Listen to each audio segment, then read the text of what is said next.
All right, 2 days ago, a newspaper delivery driver found retired geneticist Tibalt Grieves dead outside of his suburban home.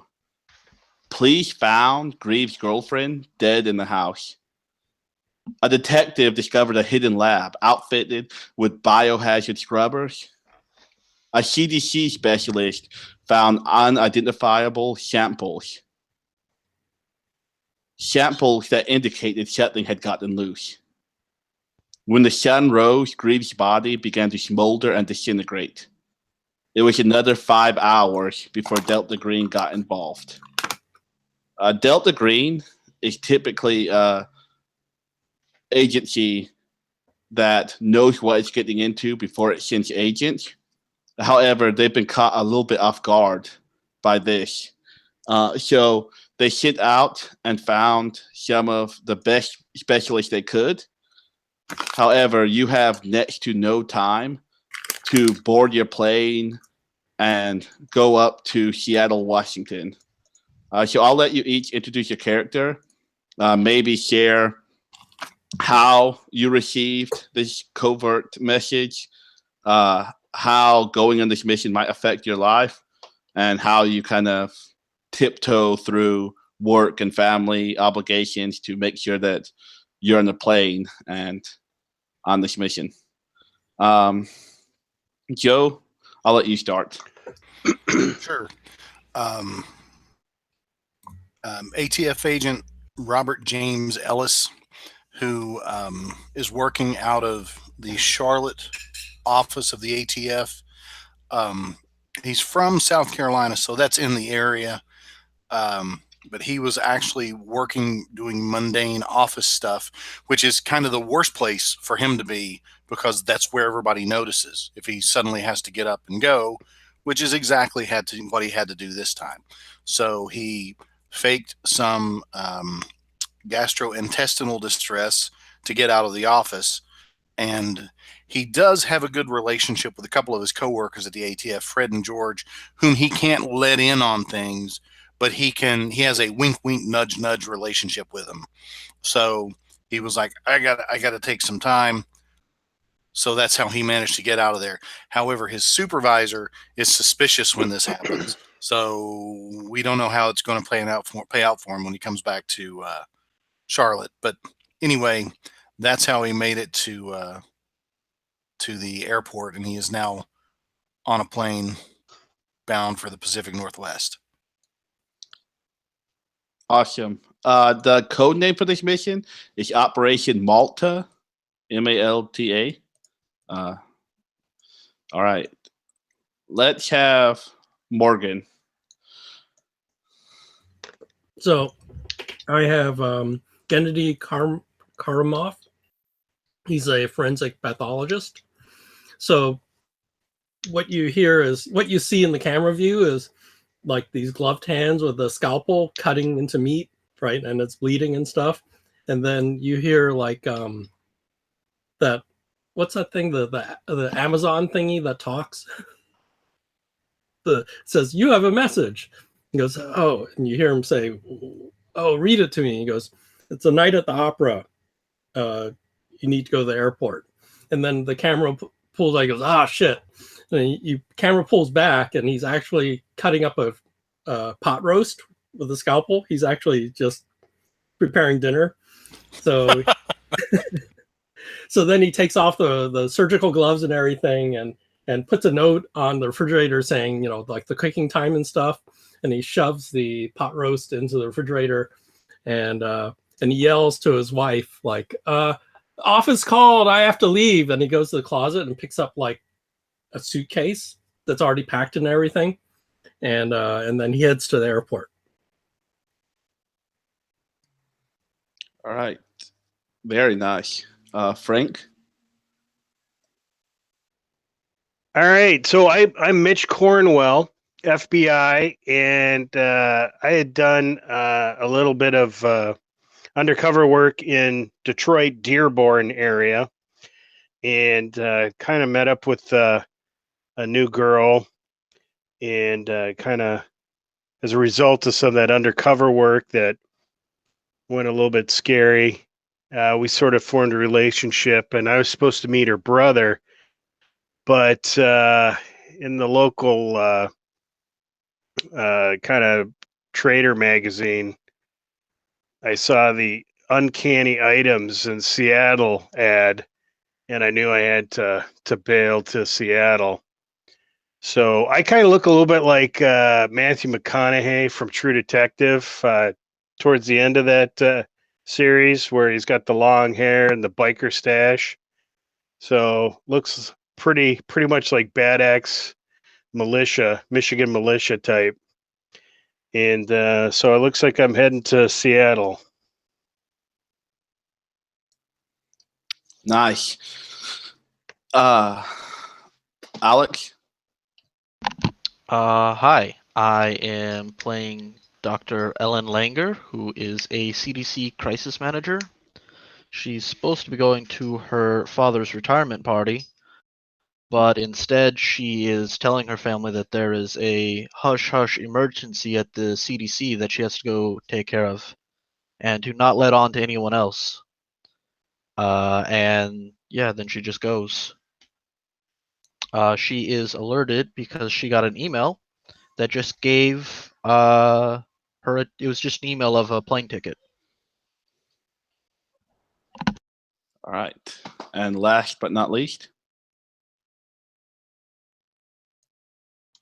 Who will that be?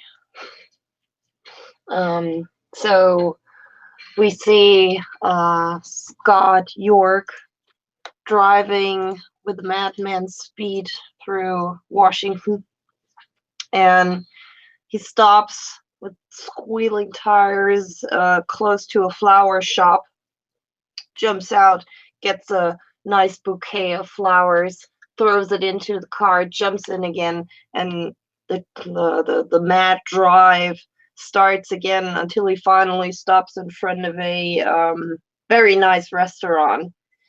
And as he picks up his flowers, his phone gives a beep, and he looks at the screen, and it says, "We will see you in where were we supposed to go?" Seattle. Seattle. Yep. "We will see you in Seattle. Your ticket is at the airport." And the number from where it is sent is not known to him. And he sighs. He immediately knows what that means. And we see the camera going over to the window of that nice restaurant, and there's a very pretty woman sitting there on her own at a table. And she doesn't look very happy. She actually looks very sad. And Scott opens WhatsApp and opens a chat with Miriam. And we see the last line from Miriam says, "And God help me, if you won't show up again, I will leave you for good." And we see him hesitate for a moment, but then type in a message that he won't make it and that he's very sorry. And slowly he drives away.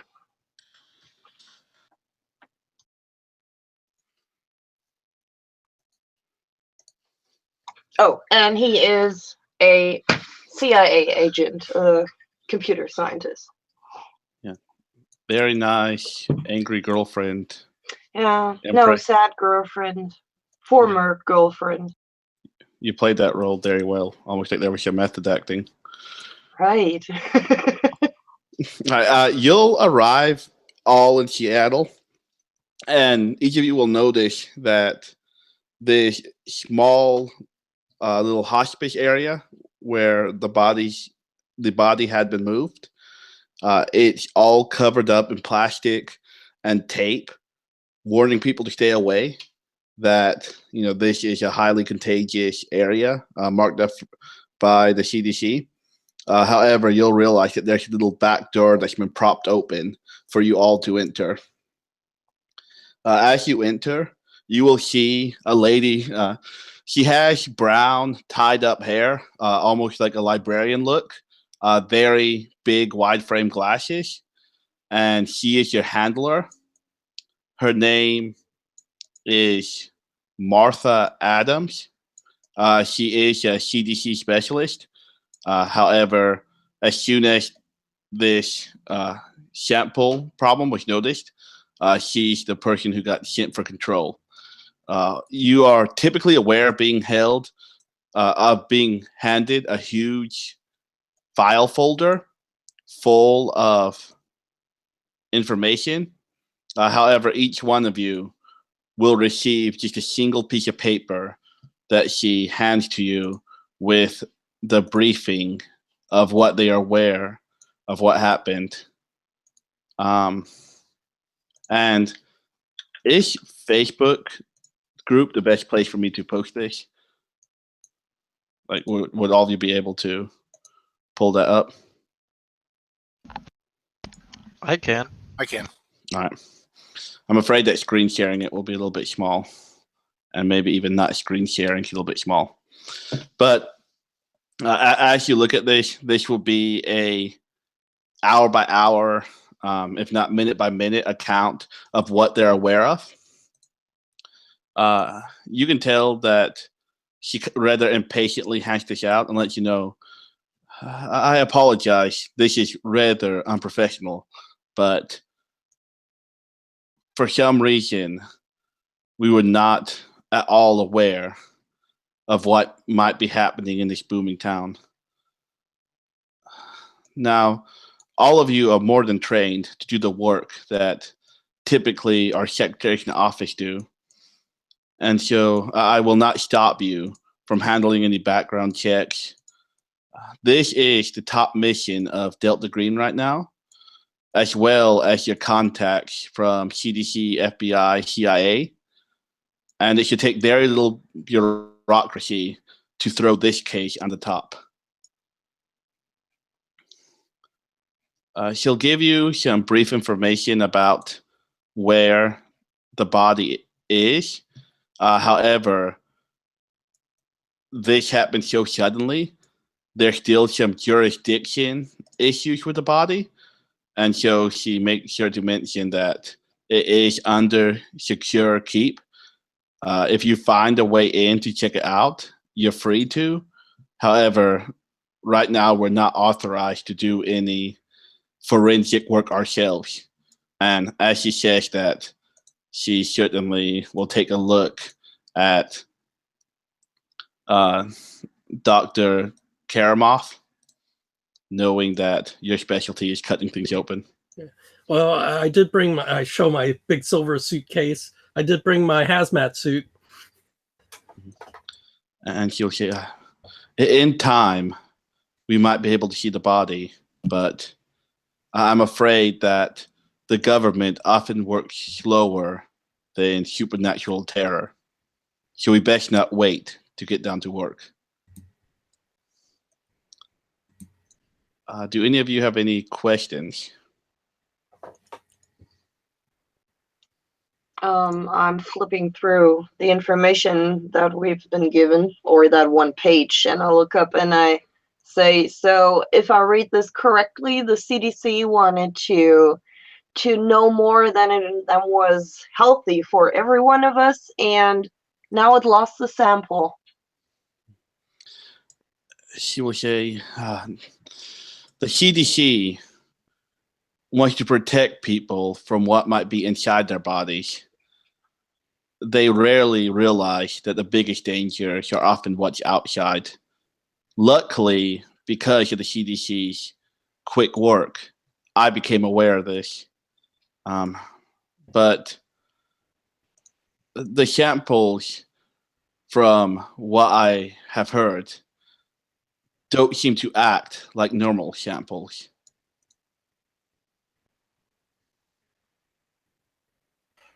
What do you mean they don't act like normal samples? How are they acting? She said, well, the sample was recorded as lost. However, it remained in the slides container with all the other samples. However, when the CDC looked for it, the slide was empty.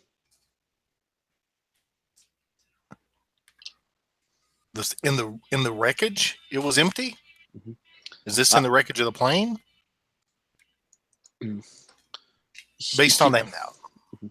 He will say there is something that appears to have survived the wreckage when nothing else could. So Martha, you're saying these the samples moved off the slide. Is that what you're saying? You're saying the sample can stay alive outside of the body. She's saying, I don't. Not only can the sample stay alive outside the body, but I fear that no body can stay alive if it has a sample within it. Hang on, what are we supposed to do now? Do you want us to get the sample, or do you want us to eliminate everyone who has been in contact with it, or make the whole crash site explode? What are we doing here? The crash site is pretty much already an explosion scene, if you're aware of how airline crashes are. And she'll kind of nod over to you, Dr. Langer, and she says, in our field of work, we often try to study what we're up against before we can form a treatment. I think it's very important that you all do the same here before you go and track whatever might be at the crash. I think the only evidence of it will be what's before us in the city. So find out what it is and act accordingly. Yeah, investigate the Grieves house. Maybe the Grieves house has records of what he was working on. And then we confront what's at the crash site. Maybe whatever crashed at the crash site is still maybe there or hiding underneath a rock or two. I think that's a good idea. It sounds like we need to try to gather whatever information may have been missed thus far before we go stomping off into the wilds of Idaho. Yes, because the local police they never they don't look at evidence like we do. They readily discount things that are unusual as just anomaly, whereas we look at anomalies as what is usual. Not only the police, and I'll look at each of the other present agencies. Well then, let's start with the home, right? Yeah, his house is the 24th Drive Southeast. And does this guy work at some office? Does he have He was retired. Oh, he's retired. Well, he didn't have a job on the books, but having his own laboratory is very interesting. Yeah, maybe as a home office. But once again, if you want to look into him, you have contacts at various agencies which could give you a better history. Yeah, I think that's a good idea. I would like to maybe shake the tree and see if he was maybe doing some contract work or something for any of the agencies we might be familiar with, or maybe some corporate entity. Yep. How good is your bureaucracy? I've got a 60 in bureaucracy. All right, go ahead and roll bureaucracy for me.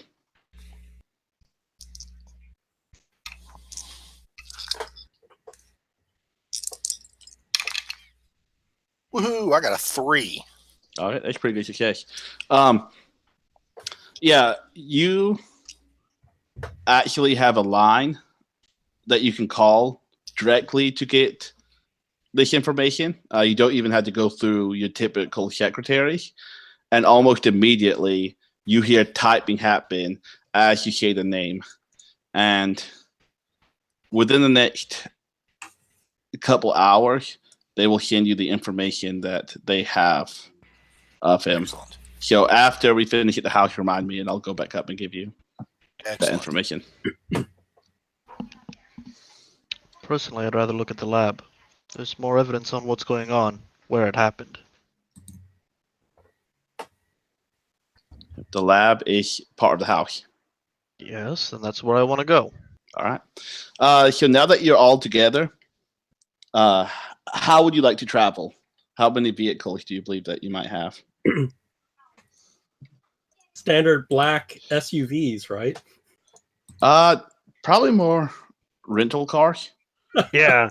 I feel like standard black SUVs are a little bit too. Yeah, I'm a Hertz Club Gold member. So that means I'm upgraded to a Yaris, I think. That's my personal experience at work. That's what my Hertz Gold Club member got me last time. Got the Yaris with the eco tires, which is nice when you hit ice in Michigan. Well, Kennedy still wants a black SUV. And maybe we can have 2 cars if we maybe have to split the party. Yeah.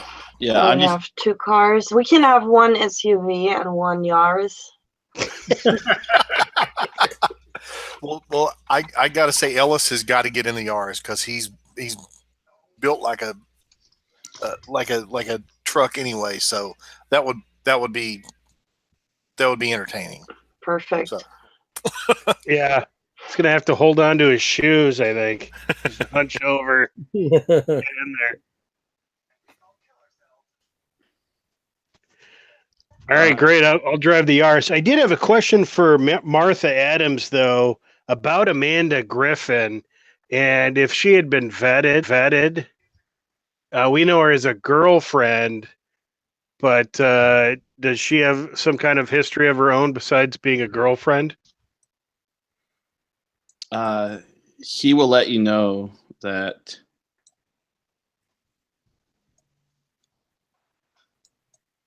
that is something else that would be good for you to research. All right, so they didn't pull anything up themselves initially. All right. Mm-hmm. Like I said, this is pretty quickly. She will let you know that Greaves has a history of womanizing. But Okay. So Amanda might not be the only one in the black book then. So he has a Tinder page, probably. Is that what the kids call it these days, Tinder?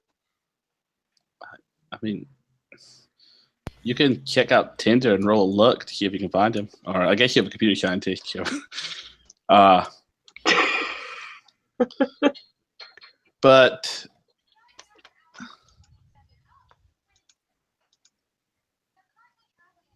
so you already have the FBI working on Greaves' history.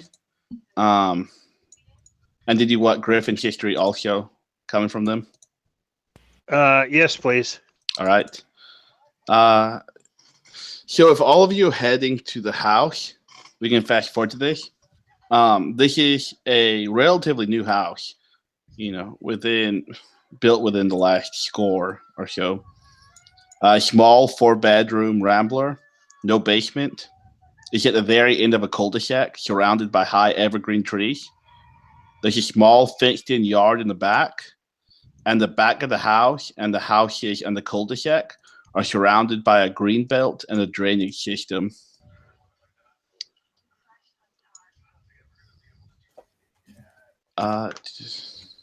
Drainage system connects to like city sewer. Mm-hmm. That's not good. It's possible vector. So, is there a place where I want to put on my hazmat suit, but I don't want to do it in front of the house? Is there, like, in the backside, is there a place where I can do it without being spotted? Yeah, I mean, the high evergreen trees make this a very hidden place. That's one thing you'll notice almost immediately. This house, for being part of a cul-de-sac, is very covered from the other houses. Okay. which is it's almost like being hidden in plain sight. So I would go where I won't be spotted and put on the hazmat suit. All right. You'll realize that there are still signs of the investigation. There's still a couple evidence markers that were probably never picked up because immediately, as this was turned into a CDC matter, nobody from the local enforcement was going to go back Yeah, they're not going and take it themselves. which is fine. When you go through the house itself, I mean, it's a pretty. Before we go in, is there, Yeah. I would say, a lack of animal life that would be surprising?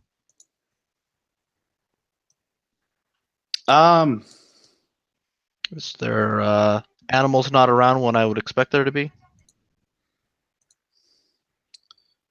Yeah, maybe Dr. Langer wants to check the grounds, check the plant life, and if there's like weird brown spots or anything like that.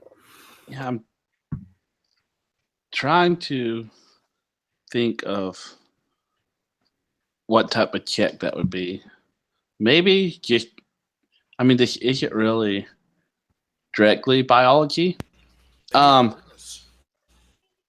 You'll notice that this is an area that people, would have a lot of pets around.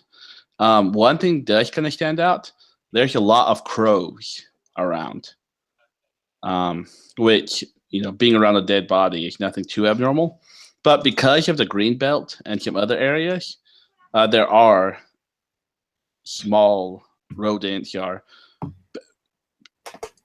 other creatures. Nothing that would make you believe that the whole animal population is gone. There's just, crows and small rodents, and you can tell that a lot of the houses appear to have pets. Besides crows, are there other birds?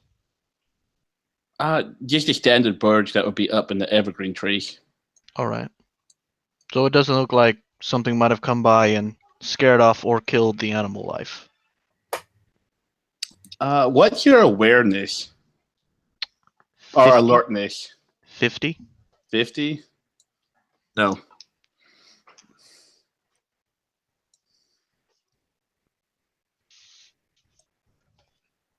All right, well, enough looking around at the flora and fauna. I guess it's time to go look at the lab.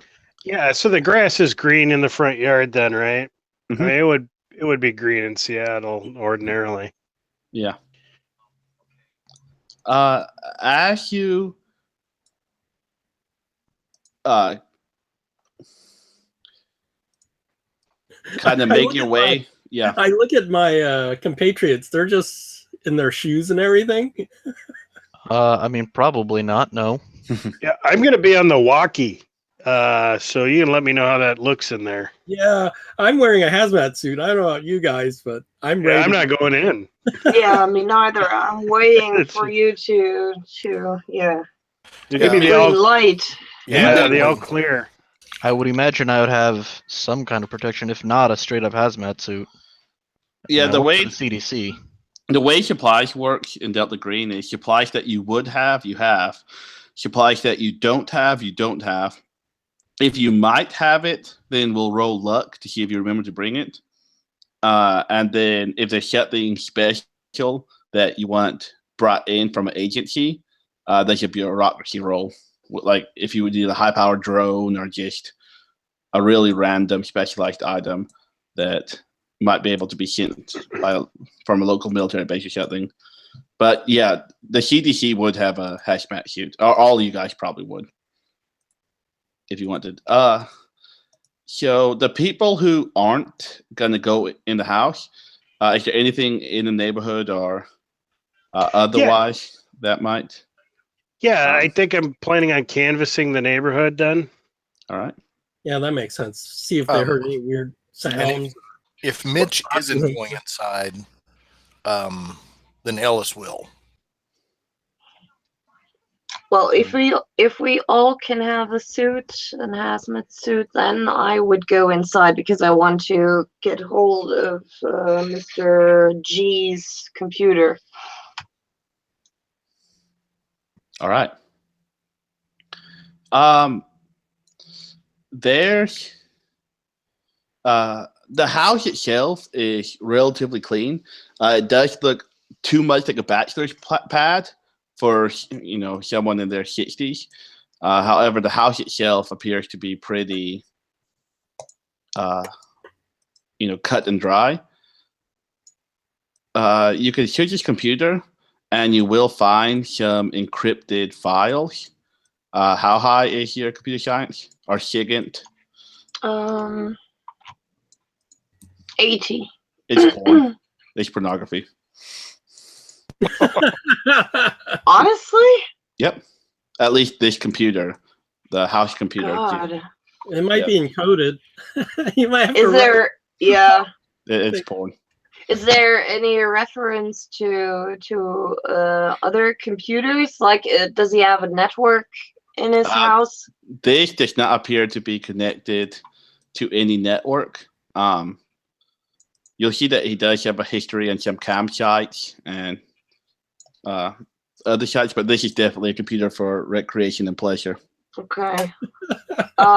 Is there you said there is a lab, right? There is a lab. Yep. Yeah, So is there a computer? We'll see when we get to the lab. Okay. Look for a cell phone. Maybe a cell phone somewhere. Yeah, that too.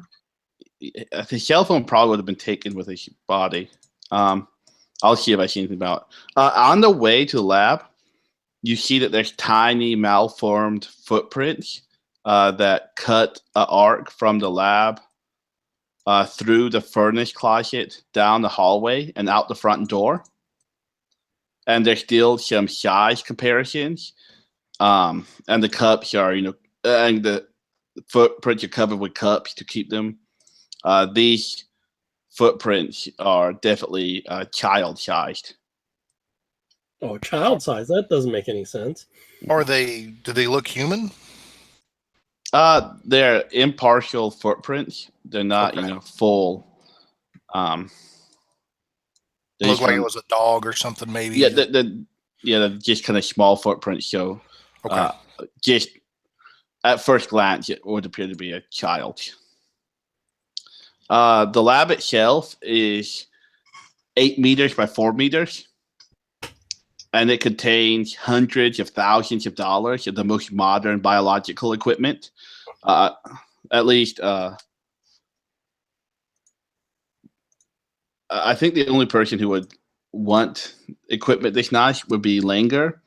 And you'll quickly realize that this equipment is the equipment that you've been begging your supervisors for, and they haven't even gotten for you. But yet, this guy has somehow been able to afford it. Yeah, sounds like he's doing some illegal stuff. Langer,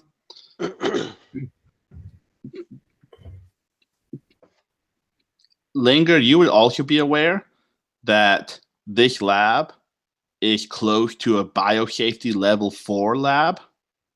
Oh, Ebola. Thank you. There's a recessed, highly specialized, and expensive air conditioning and scrubbing unit that processes all the air and releases purified air through 2 mundane-looking vents in the roof. The room has negative air pressure, meaning air is pulled in faster than it can escape. The unit was plugged into a redundant, automatic, gas-powered backup electrical source. This work was done in a cabinet laboratory, which basically means gloves on to treat with samples within a secure workspace. And so this cabinet laboratory is, again, expensive equipment. You can see that several samples are missing. And these samples were the ones that were seized by the CDC, you believe. Several, but not all? Are there still samples there? there are samples there. Are they labeled? There are, but they appear to be rather mundane samples. I'm going to go through his research notes. Yeah, Alright. so to find out, because they usually label them or number them, and then somewhere else they number them and they tell you what's in each sample, right? So you Yeah. can find out what the missing ones are. That sounds good. And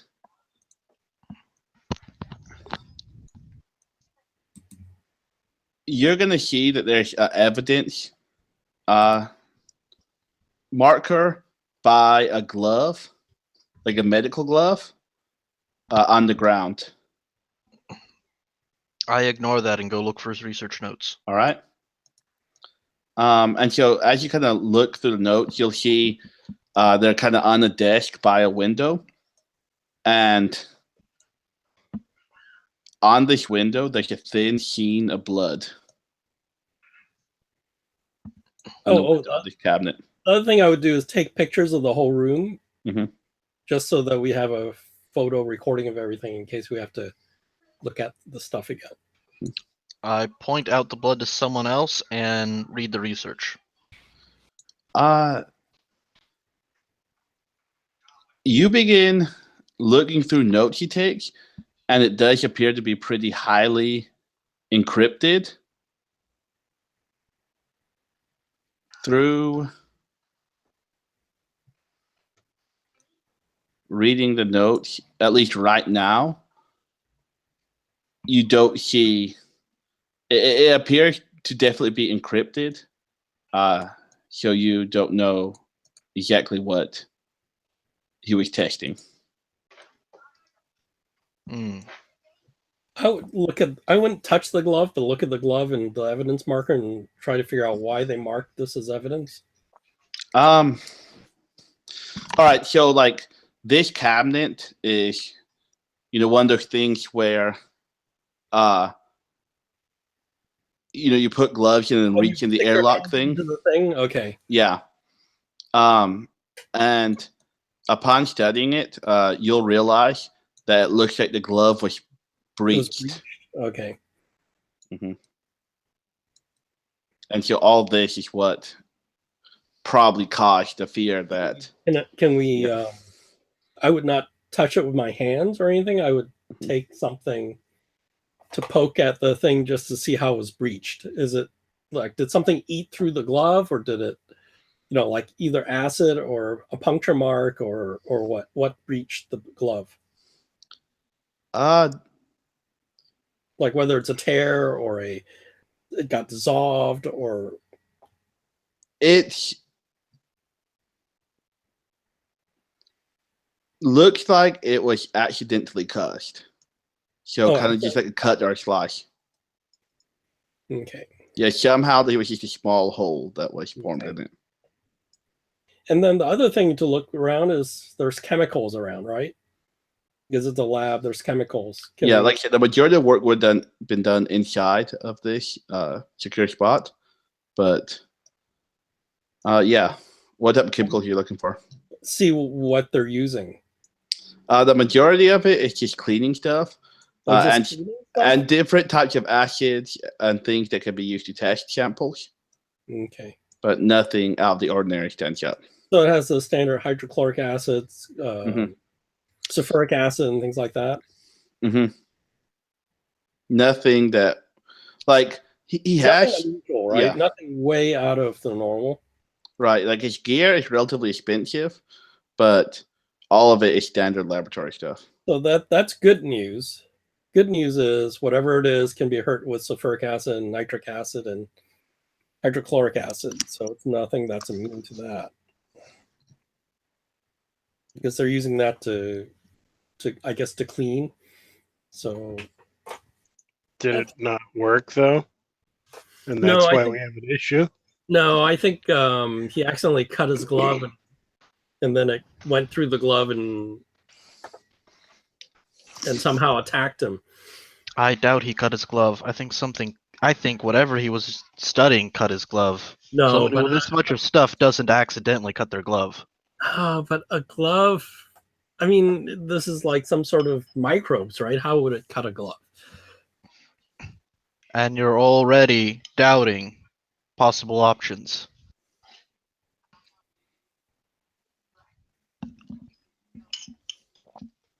All right. While you guys are getting this done, who were the people who got to see the neighbors? It's me. Might Alright. just be me. Do we have? Well, if I was going to go in the house, Yeah. but if Cornwell needs help canvassing the neighborhood, I would be a logical choice for that duty as well. So Alright. I don't think I had done anything in the house yet anyway. So Yeah. The house, like I said, is pretty clean. There's no business records. There. What do you mean by business records? Like he must be running some sort of consulting thing, so maybe there's records for deliveries. Like this equipment had to be shipped here, Yeah. so somebody had to buy it, the company and all that stuff. By looking at that stuff, you find a file cabinet hidden up in, not really hidden, but just up in one of the rooms of the house. Okay. And looking through that, you'll see in April 2010, he hired 2 local firms to build a lab in the garage. Thompson Specialty Construction handled the first round, cost about $80,000, and then the second round was by Monmouth Weather and Fitting, cost about $100,000. And then he hired a third firm, Pacific Northwest HVAC, to install the filtration system. Several other large industrial shipments were brought in. The laboratory serial numbers indicate it was built in Pennsylvania. But it looks like he bought all of these with cashier's checks or wire deposits from the bank in the Grand Cayman Islands. So no way to trace where that came from? Well, these accounts were bought from a company called Potentia Holdings, Potentia LLC. And then one check was sent from his attorney, Aaron Silverman, personally to resolve a work stoppage due to mix-ups. But Potentia Holdings. I'm sorry, what was that attorney's name again? Aaron Silverman. Aaron Silverman. Yep, he's Jewish. So those are 2 things we need to look into. Yep. All right, so we'll handle neighbors. This is a relatively nice neighborhood, more of a retired area. So they appear to be, most of the people appear to be older. All right, as you're walking around, you'll see that rather recently there were posters for a missing King Charles Spaniel. And these look like they were pretty recently put up. Okay. What was the spaniel's name?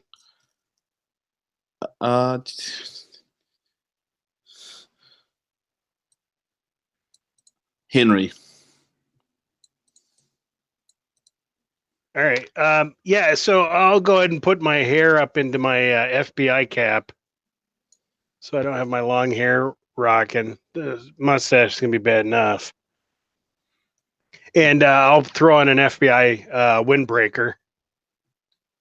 And I got my my tin.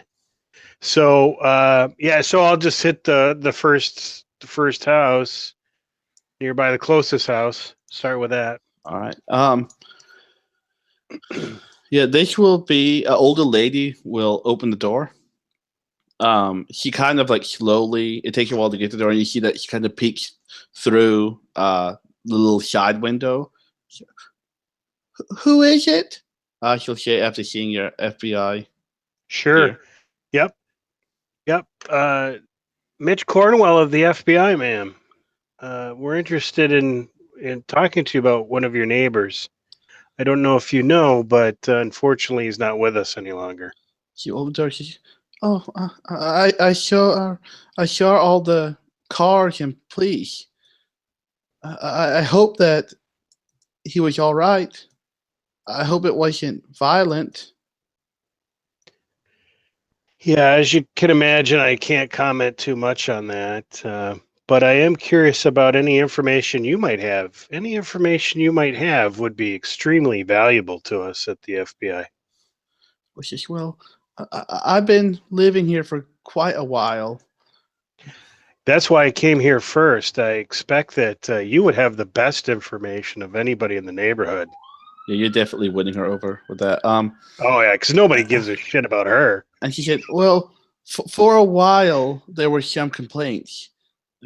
About a decade ago, he was just the rich guy who really liked floozies.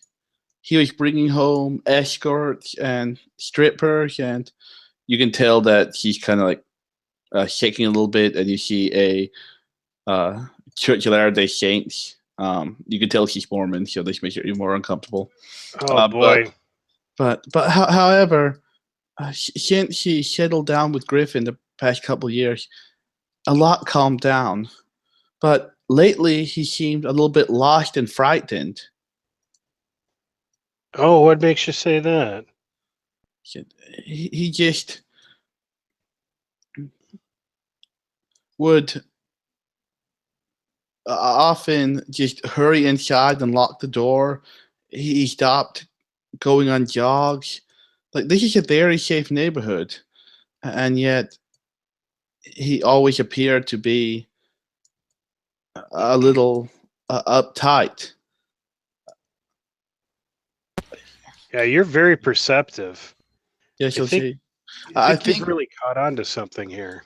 Yeah, she said. Yeah, a SUV parked on the street in front of my house several times.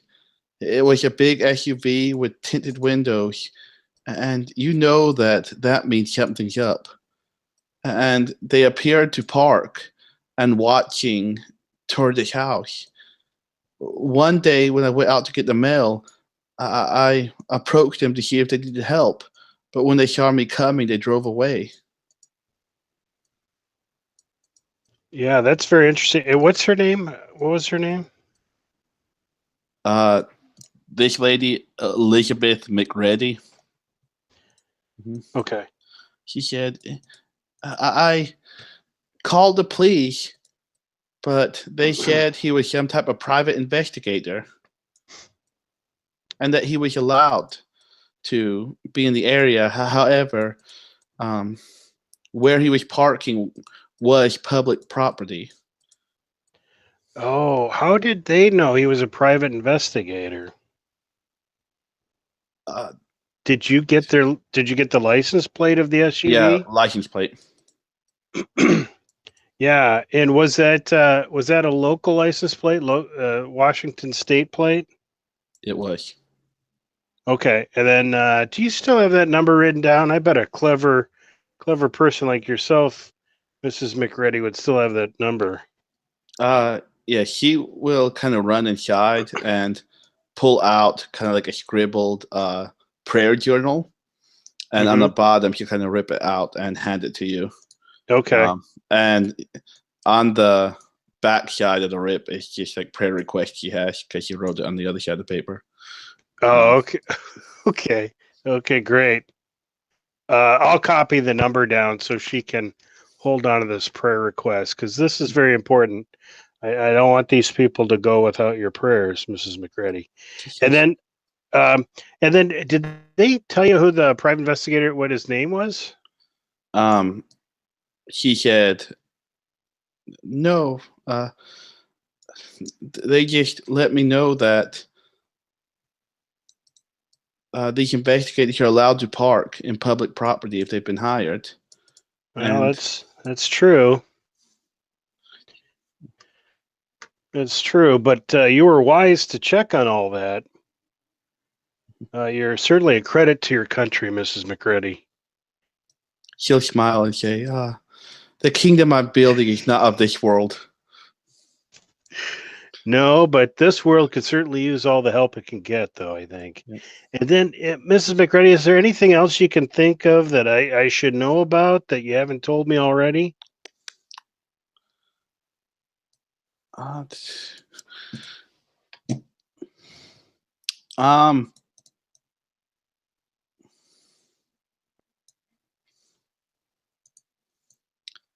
he'll also mention that there have been a couple missing pets lately.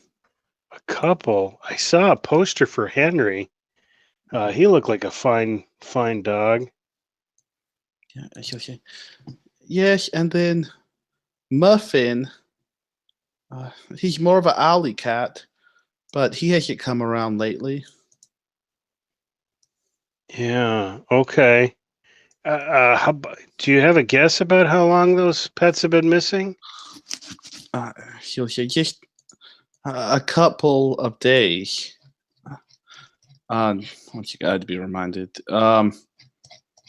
And she. Sorry, I scrolled down too far. Yeah, but just several animals. And she said, I heard today that 5 chickens were missing from Dolores's coop. And they blamed it on McFly, the German Shepherd. But when they went to talk to Officer Kolnick about his dog, he said that McFly had run away. And so he's probably ashamed for killing those poor chickens. How old was McFly? Has McFly attacked chickens before? Well, he's typically a good dog. I mean, Officer Donald has him as a retired police dog. He keeps the whole neighborhood safe by barking all night. Is that Donald Kolnick? Yep. Yeah. Boy, I don't know. It sounds like I should probably talk to him. It doesn't sound like a retired police dog to me. I've known a few. That's curious, isn't it? Oh, okay. Well, he was retired after a horrible shooting. You know, government work can be so tough on animal and people alike. Which is why it's important to know that this world is at the end. You are so wise, Mrs. McReady. She goes, yes. Would you like to come in and I can tell you more? Boy, I almost do, actually. But I unfortunately I'm pressed for time. But Elizabeth, here's my card. If you think of anything else, please let me know. She says, yes. It was a pleasure talking to you. The pleasure was all mine, Mrs. McReady. Here's where I take a break on my YouTube videos and share keeper tips. If you make your NPCs Christian and you ever want a conversation to end, just bring up Jesus and it works just like real life. So that's an NPC tip. That's it. I'm not going in. I'm not going in. All right.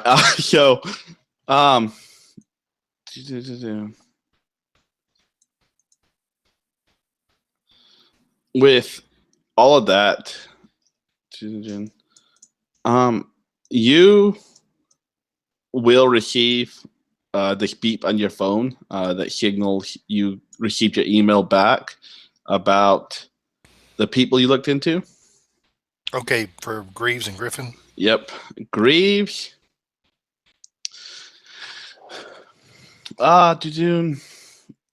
There's surprisingly little information. He was born in Ithaca, New York. Ithaca? Ithaca, yeah, that makes sense. He was 60 years old. He earned his doctorate in molecular biology, genetics, and biochemistry at Northwestern. He was recruited out of a teaching and research position in Northwestern's genetics program. In 1985, he began working for DARPA, the Defense Advanced Research Projects Agency.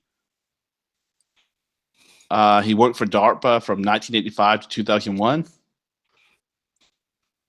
His location was Mount Weather, Virginia. There's a lot of FEMA facilities in this area. However, he doesn't have any home address or other employment details from this period. Those have been erased from government records. And then his life comes back up in 2001 when he retires from DARPA and moves to this house.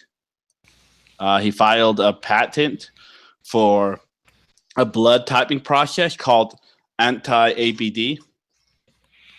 And he executed a lucrative licensing agreement with several large biomedical firms. This patent gave him $10 million in 5 years. And so he sold this, and this is how he got all the money. And since 2001, he's done very little besides managing his money and buying the affection of strippers, porn stars, and prostitutes.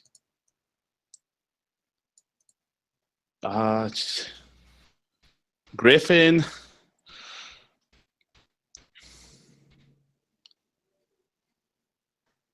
Let's see, where is Griffin? You'll see that Griffin was arrested several times on prostitution.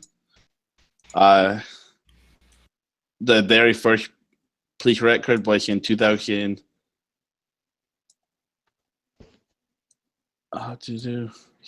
Wait. Griffin's mother divorced her father in 2006, and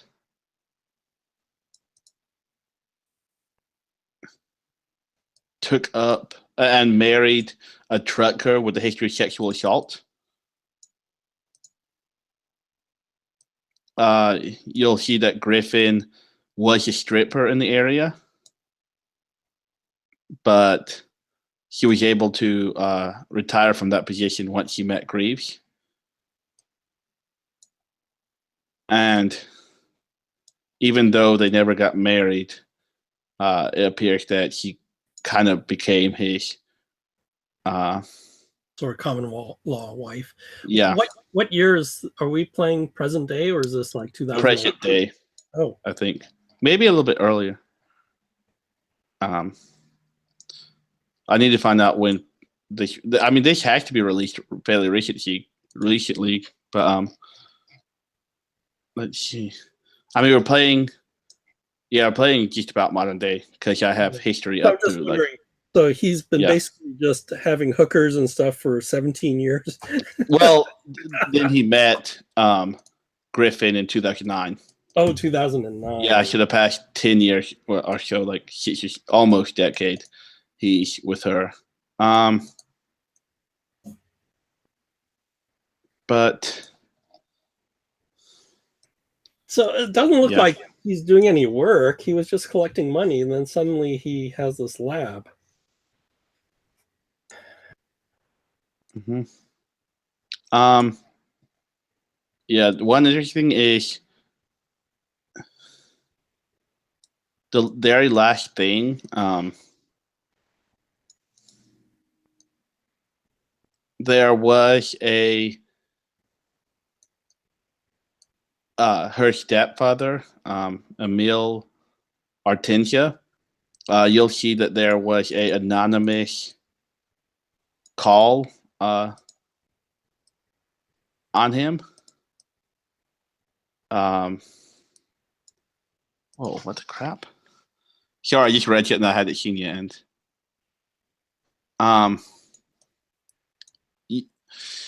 That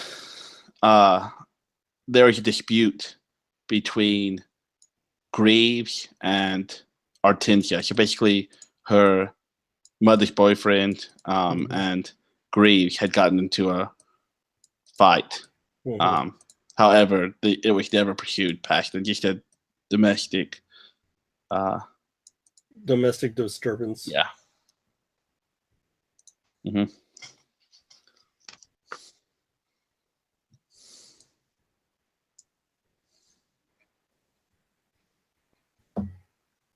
But that's more or less the house and the neighbors and their history. Is there a blood type listed for Amanda Griffin?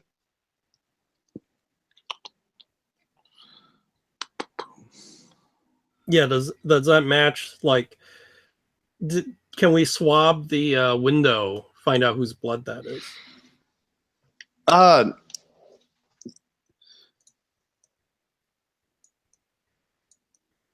you can, or it would have already been done by the original people. Oh, But if you Yeah. can get those records, you'll find out that the blood did match Grieves. oh, okay. This is Greaves' blood.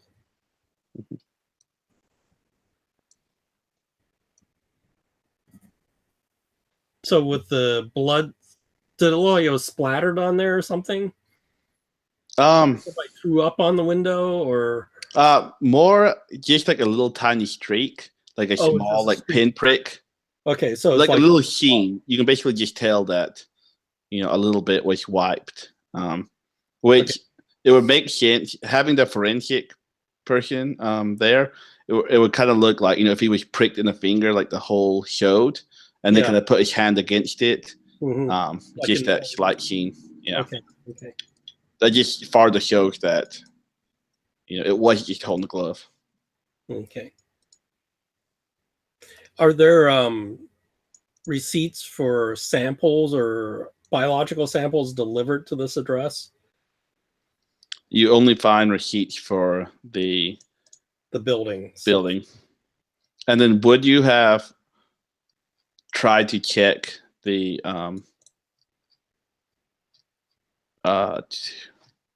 company? Yeah, we would. So I thought it would take some time. So we would Yeah. look up the two things: the lawyer and the company that issued those checks. Does anyone have accounting? Base. Yeah, base. I Yeah, have just bureaucracy. What space? 10. 10%. So no one has Overton accounting. I guess not. Um. I guess we're not with the IRS. Basically, it's a limited liability company run from a PO box in Washington D.C. since 2007.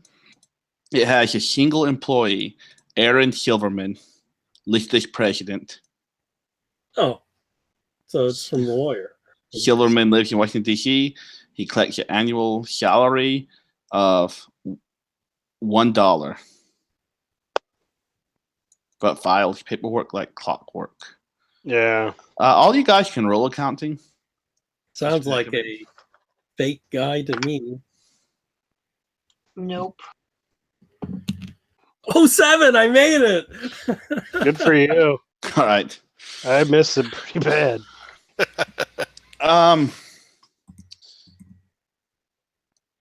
You just kind of see some figures that the capital is $300 million a year, and the money spent on real estate and retainers for personal services, with line items such as security, transportation, and rentals. It owns buildings, vehicles, equipment, and storage facilities throughout the U.S. and several offshore. Sounds like a Black Ops thing. Certainly some kind of shell. Yeah, Yeah, tax dodge at least. Yeah. that's a lot of money.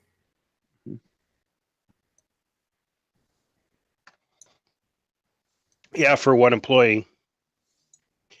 Okay.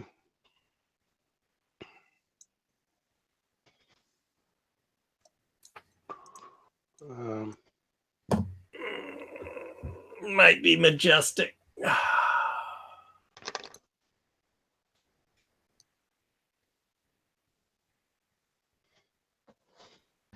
Well, can I see if the blood that's smeared there is actually his blood or if it's somebody else's blood? Yeah, lab, It will match the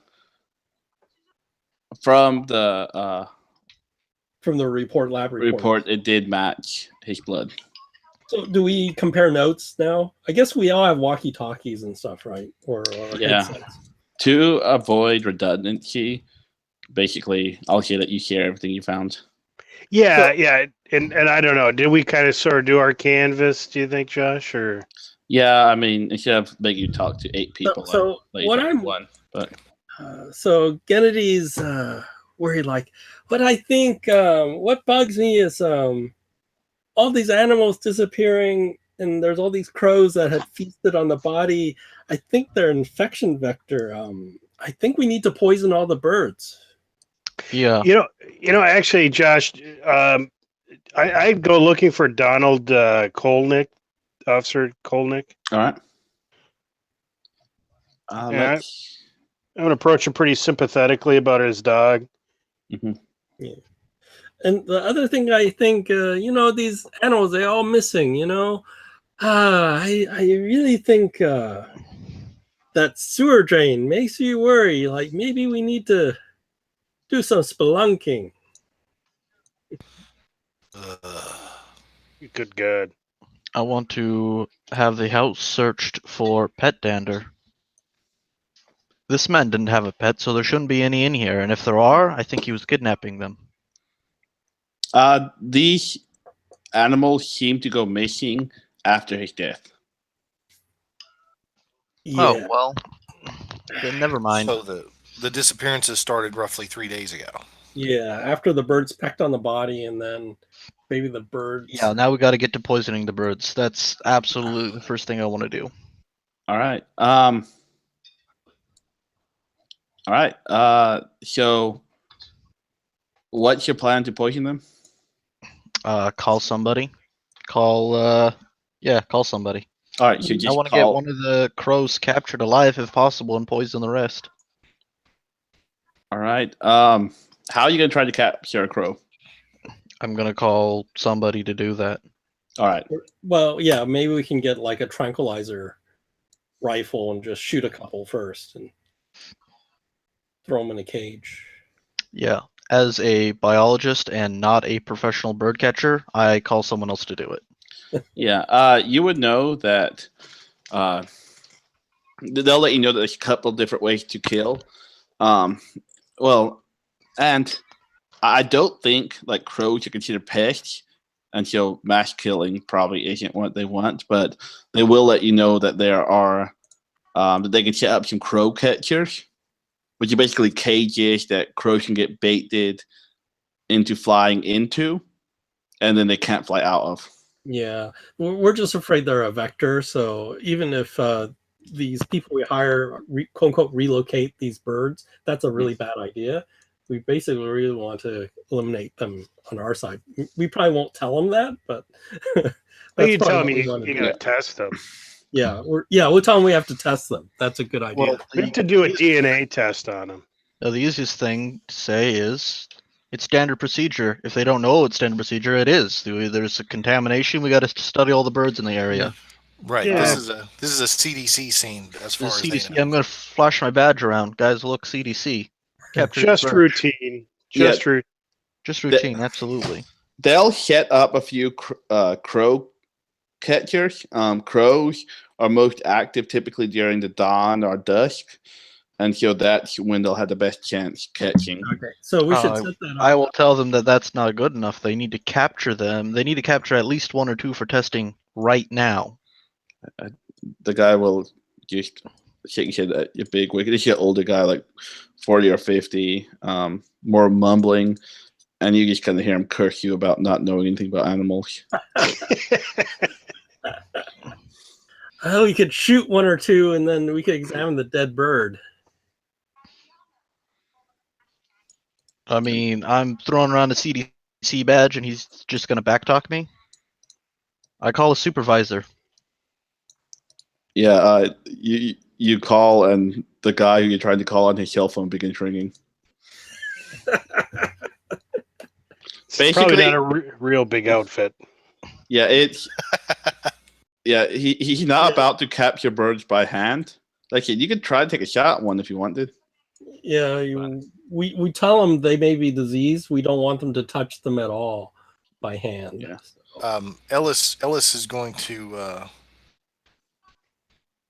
buddy up to the bird catcher and apply his 50 score of 50 in persuade to basically just encourage him to do what Dr. Langer wants him to do by saying, "Look, guy, I don't know how much you know about CDC scenes, but I don't know as much about them as I should, but I know enough to know that you should probably do what the good doctor over here wants, and then get the hell out of here as quick as you can." Yeah, and he's mumbling. He can be, look, buddy, I don't think you know how crows work. But I know that they're birds and they fly around, but for the benefit of everyone in the area, please help her out the best you can. And at that point, I've got my arm around him and I give him a good squeeze with my strength score of 75. yeah, I'll let you know that like this guy isn't being rude. It's just like not a humanly good way to catch crows. Like, Catch him, kill him, I don't care. Whatever we got to do. I mean, if you go crow hunting, then that's your option. But With my Glock, I don't think I would have Yeah. do. Yeah, it's too noisy. That's why I thought if we get a dart gun or something. yeah, like a 22 would work. Yeah, but that's noisy. We can't be shooting like there's Well, like you just get a flock of pellet 50 gun. crows. You get Well, like pellet gun. You know, Oh you- yeah, pellet gun is quite an air Yeah. pellet. yeah. I'll say this guy has a pellet gun. So someone, yeah. and it has a little tiny scope. So anyone, does anyone have a rifle on them? What's Frank? What's Mitch's? How's he with firearms? I'm all right. I don't have a rifle with me. Yeah, I But, didn't. Ellis is skilled with firearms and heavy weapons. Not that a pellet gun would be heavy weaponry, Yeah, machine gun. but I'm guessing whoever's got the best skill in firearms. So I have I'm okay with firearms. I have a 40. So Oh, okay. Well, Ellis he's a pretty good shot, so he'll You take can the roll. pellet gun and try to plink one of them. I can tell he wants to. So I talked to the crow 57. catcher though. I'm just going to tell him, hey, look, you're going to want to wear your longest gloves when you catch these crows because there's an indication of syphilitic fleas. So you could catch syphilis from the fleas on these crows. There's a concern of that. that's great. Nobody wants to get those. That's a tough explain to the old lady, if you know what I mean. Uh, Right, did you roll for the gun? Yeah. Oh, yeah. I'm sorry. I got a 57 out of 70. All right, you shoot and you kill a crow, and the rest of the crows fly up in the air. Roll a luck. yeah, we're gonna see if we get attacked. Yeah, this My is syphilitic flea is this is gonna have to be like a crit luck. Wait a minute. Um, Where's my luck score? On Luck here? is 50. Oh, Everyone yeah. has 50. Yeah, I didn't see any. luck. Delta Green. Yeah, Delta Green. It's Yeah. 50. Oh, but- it's just 50-50. Okay. Yep. 97. Yeah, you kill a crow, and there doesn't appear to be anything wrong with this crow. It's just a crow. So I'll look at With syphilis. look Yeah. at Yeah. look at Dr. Langer and say, "Want me to try to get another one?" Absolutely. Yeah. One data point is not enough to make any kind of conclusions. If Yeah. you stay here for a while and crow hunt, then you might actually come across something. That's what we want to do. We want to get at least 10 of them, right? But would someone else like to I'm try? Gonna go back and read research notes trying to figure out the code in it while I wait for crows to be delivered. I was going to check with Officer Kolnick. Yeah, I guess and I'll I'll shoot be crows. autopsying the crows. So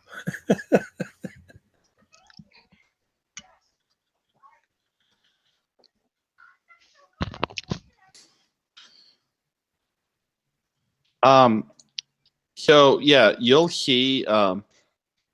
You'll find out that officer has taken the day off. Just what he saw. He was the first person on scene since it was his neighborhood.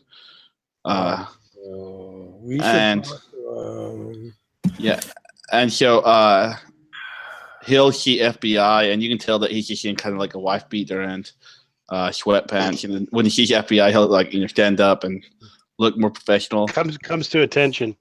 You have human int, right? Humming. Yeah, mine's pretty high. I get it at 80. Yeah, you can tell that he's definitely between the lost dog and shut the girls.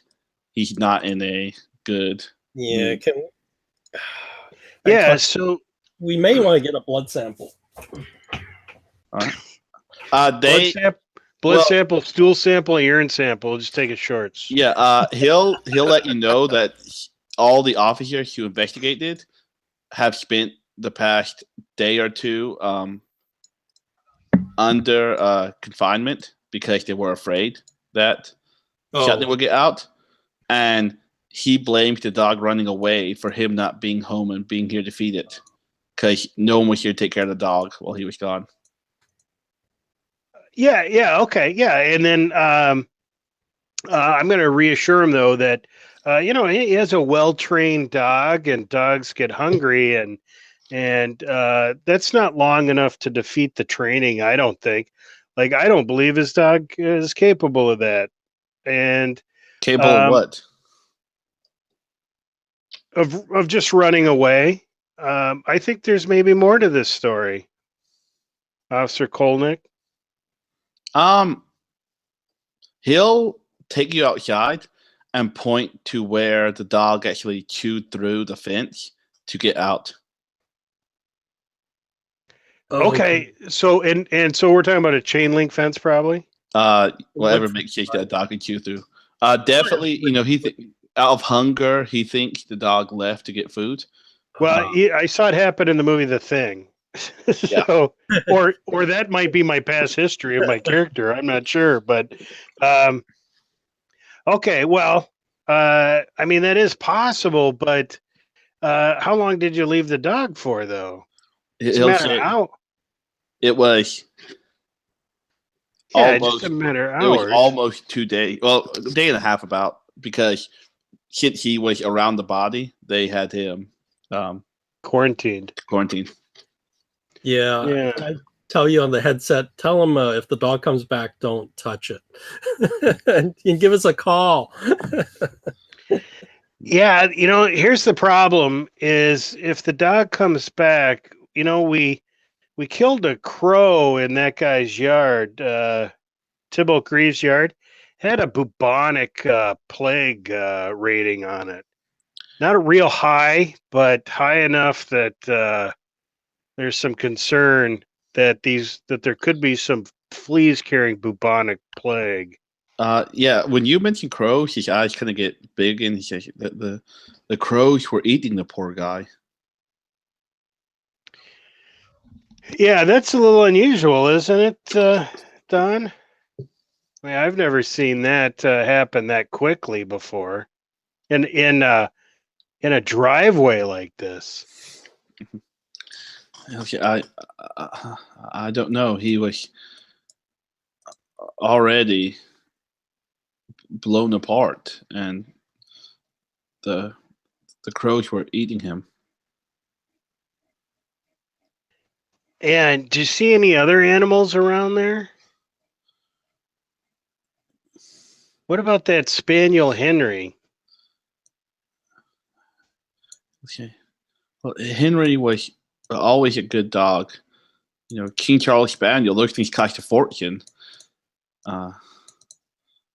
But that I don't know. It is kind of strange that all dogs have gone missing lately.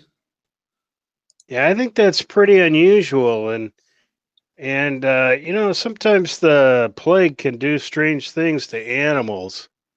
It could be a little bit like rabies, but it is something that's reversible if we can get to them in time.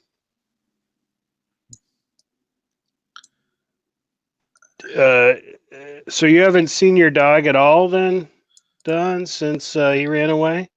No, Or any of the other animals? I'm hoping he'll come back. He's a smart dog. He knows where he lives.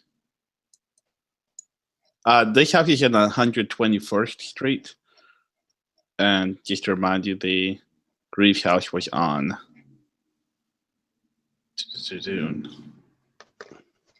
blah, blah, blah, blah. 24th. So, I mean, they're definitely close to each other, but there is, some distance between them. Yeah. And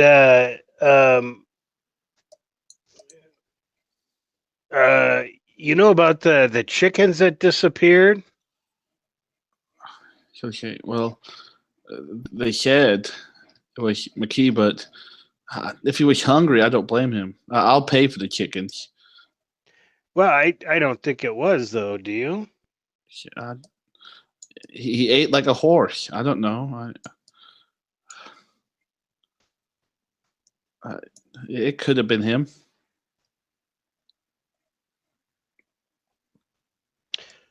What do you know about Greaves? Do you know much about him? And he'll shake his head no. It's far enough away that. But you probably knew that there was a PI spotted in the neighborhood, right? He'll look a little confused and say, well, this neighborhood having older couples, every now and then some will get called afraid that there's infidelity or other issue. Okay.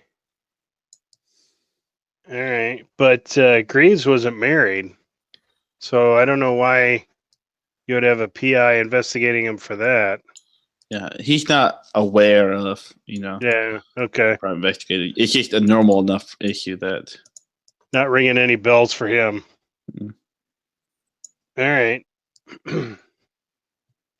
Don, what do you know about his girlfriend's stepdad coming by? He won't be aware of that either. Okay. All right. Well, I'll hand him a card. Hey, Don, we've all been through some tough stuff, and this one's this is the worst I've ever seen. Yeah, he'll take the card and say, well, if Jesus Christ wasn't my savior, I don't know how I'd make it through it. Would you like to come in and hear about? Good for you, Don. Keep the faith, sir. We'll see you on the other side. All right.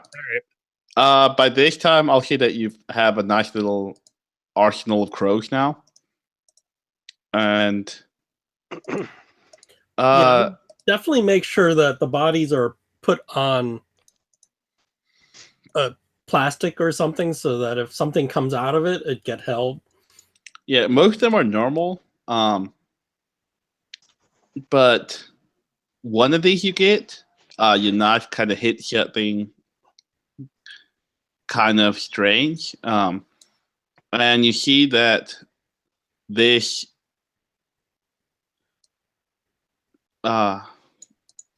crow has odd scaly growth on its neck. Kind of like a shore, which has caused feathers to fall out.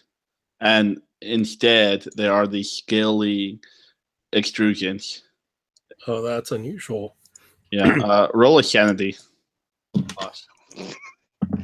Very unusual. I got a 21. So that's under. You won't lose any sanity. You'll be very intrigued as you realize that these are actually human fingernails. What the hell? That's not right. Definitely not right. That's not right. Fingernails. Oh. They ate the human body, right? I want to test to see whose fingernails they are. Yeah. Yeah, anyone else you come into contact with these fingernails can make a sanity loss roll. I think Ellen now needs to.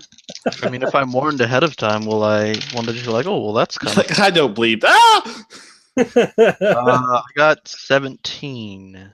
We'll Yeah, probably see it all right over time. No? yeah. Basically, this helps you become aware that there might be something in some of these crows, but I made it. all right. So none of you are in that bad shape. But is there any weird stuff coming out of the crow at all? Nope. I still want to test the DNA of the fingernail. All right. I've got all this fancy lab equipment. Yeah. Well, you're using that guy's lab equipment now. Hell yes! Um. I never get to use shit like this. Yeah. So you're like overly testing and just playing with everything. Yeah. I better re-autoclave these petri dishes just to be sure. Oh, some weird chimera. Oh my god. Yeah. Are you still shooting crows? Well, if it takes them forever to capture them, maybe we should just shoot them all.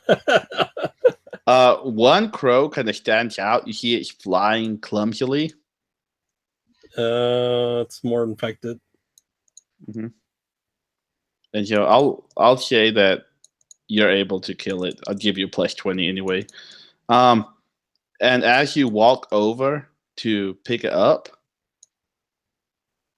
you'll see. Well, I could just give you a picture. Your picture's worth 1,000 Oh, there's words. a picture. Oh, it's something horrible. I know it got to be something horrible. Wait, Control-Shift-4. La la la. All right. Boom boom. It's in Facebook. Oh. You can roll a sandy check while you're waiting for it to load.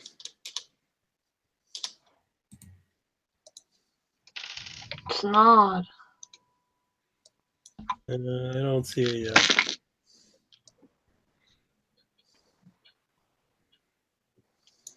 I didn't make it though. Oh no. I don't see it yet. So Wait. Ugh. Okay, I'm making sure I didn't post that as my main status. Is that a finger coming out of the crow, or is it just A boy crow? holding the crow? oh, No, that is a finger. okay. Yeah, I know it's a finger, but where is it coming from? You will see that there appears to be the first 3 digits of a human hand growing from its abdomen. Like Oh, a- Yeah, good. the intestine area. That can only be helpful. Oh, I made my sand check on this one. I didn't. All right. If you made it, you only lose 1 point. If you missed it, you will lose 3 points. Once again, you can roll a d4 and take it off willpower and a bond if you don't want to lose it all on Sandy.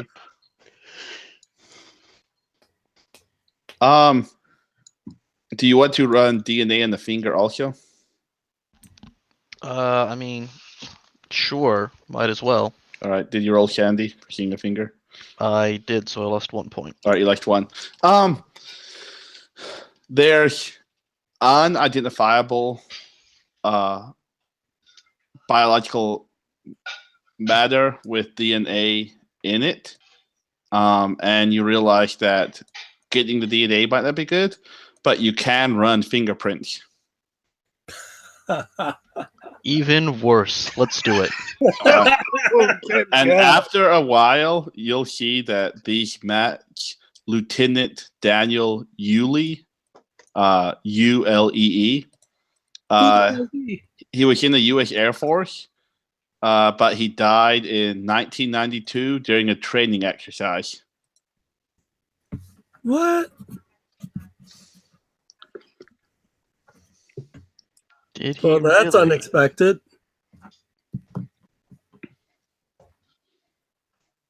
Where'd that Oh. come from? Okay, well, definitely going to call that all animals in this area need to be quarantined. Why Time is to go look in the sewers. No, how about Uli? How do we know what does that connect? How is that connected to this? That's over the site.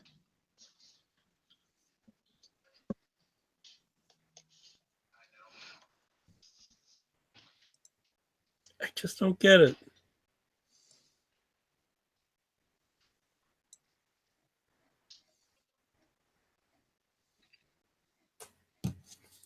Does this guy's history connect with this other guy's at all?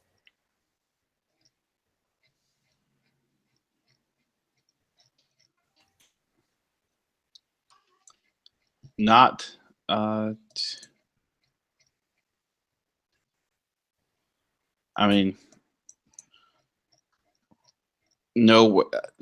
You had to remember, in the record you got, besides the fact that he worked for that company in Virginia, any part of his life that was present during that period, like 1992, is missing. Oh,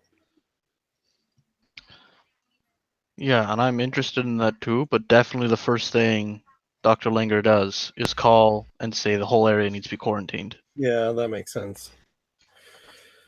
So all these nice neighbors are now going to have to leave their homes. And undergo some testing. Don't know that they haven't been infected. Do we, Now, here's the thing about Delta Green. You don't want too much word out. That wouldn't be very Too much secret. panic. Yeah, it won't be secret. So I was going mean- to say, do we need to come up with a cover story for why they're being tested? Yeah, I mean, you cover the secret outbreak with a fake outbreak. Yeah, your bubonic plague from rats. The man died because he was testing flesh-eating bacteria, which have gotten into the local crow population. All right. So they'll set a couple of, I'd say a mile radius is the most that they'd feel comfortable doing. But they'll set these up, and people can be tested. Yeah, can we? So, do we just say the capturing the crows is an ongoing thing, and then we can? Guess the next thing is the sewer system. I mean, are there still chickens nearby? Can I go take a look at all the chickens? There's a couple chickens that I guess are still alive. In the pen. I'll check. I would say just pay for them and then have them killed, and then take them out of the equation. I'll say that usually the chicken pen, it doesn't appear to really be broken into that much. But chickens are stupid creatures. So it's just a typical, coexist. Let's keep chickens in our backyard to get eggs. Coexist. But Yeah, I just want to look to see if the chickens are infected. If they're not, I'll leave them alone. let me see. Well, they're still infection vector. You should just buy them because they're cheap, and then we just destroy them. No, these are family friends. Yeah. They're pets. These are 17th generation chickens. Yeah, they're actually still grieving the death of the 5. And they're like, well, at least we have these 3 that are still alive. Plenty of chickens. I knew about the sewer. Anything that happened 2 days ago that went down the sewers could be anywhere in the greater Washington, Seattle sewer system. Yeah, but if there's some weird feral, half human, half weird dog thing, that's where I would hide out. Well, and if their animals have gone missing since Greaves' death, since his body was discovered. Right. And they've been going missing throughout this time period in this area. It's not And, like they went missing that day and then it stopped, right? At a pretty insane pace the past 2 days or so since it happened. So even though I can't believe I'm arguing for this because the last thing I want to do is get out in the sewer. But even if something got in the sewer and could have left the area, obviously we're talking about different vectors for the disease. There's a vector for the killing and partially eating of of neighborhood areas, and it's still going on, or at least was up until recently. So there might still be something worth finding out down in Yeah, the sewer. can we map out the missing animals on a map and see if those match some sewer drains or things like that? They all okay.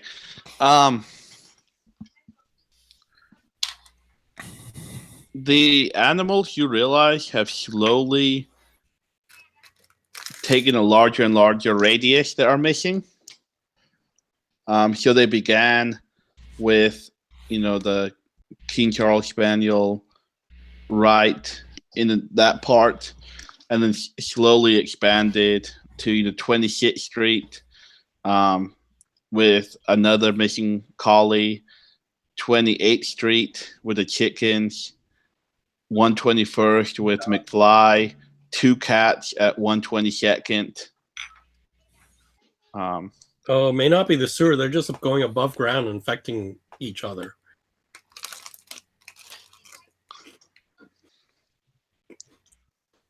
But we still saw, didn't we see tracks leading into one of the sewer? Or was that, am I mixing that? These were the child footprints. They led The front door, right? Oh, they just led out the front door to the driveway, right? the lab down the hallway out the front door. Okay. I was thinking something had keyed us onto the sewer but misremembering it.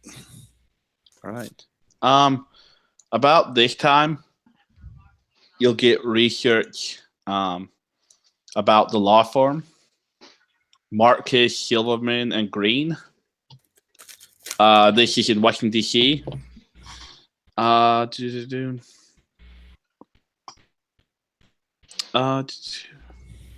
They represent several clients, but it's almost exclusively dedicated to Robert Justin Ortega, PhD, CEO of Anshile Inc. The firm has filed various papers with Tibalt Grieves over the years, mostly involving business deals for his patents and patent protection. You have a hacker that could get more information? Hell yeah. All right. You're able to get into the secure data of the firm. Personnel keep strict hours. There's no detectable alarm system. But you get so much data that it's like there's so many cases that it's hard to completely pick through. Let's see. That's what the office looks like. That's not important. Can I look for specific keywords to narrow it down? Yeah, you find that March Technologies appears to be a large corporate area. The website is a shallow corporate website that identifies it as a technology contractor for the government. Deals in computer flight navigation. Directors are retired generals and admirals, and members of aerospace and tech firms. None with public profiles.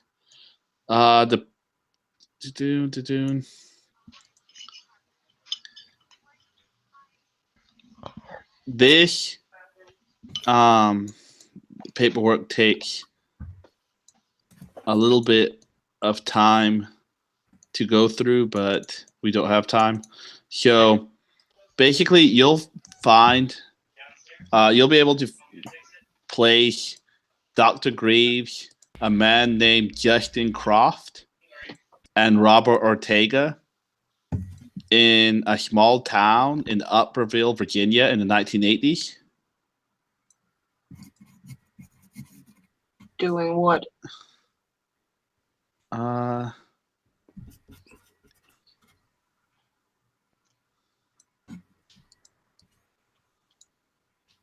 Yeah, that's good enough for now. So basically, Grieves, you know him. He's the dead guy. Ortega is the guy who this law firm works for.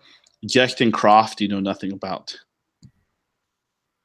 Can I do some basic research on the internet for those names, maybe? You're able to hack and get his social security number, and with that, you can get anything. His family was Washington, D.C. elite, ambassador to Indonesia.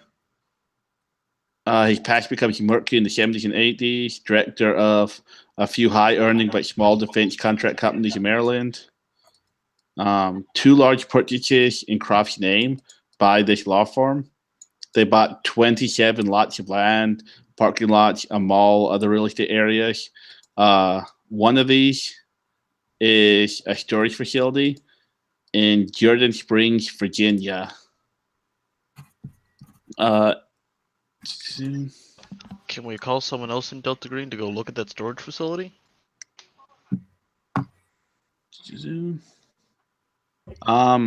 Yeah.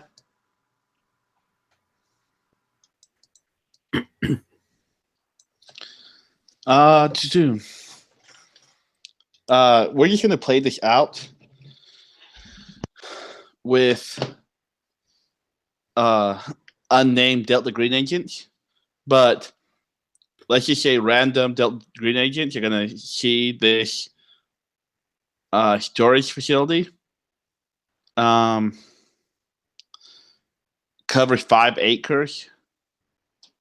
It almost looks like a prison.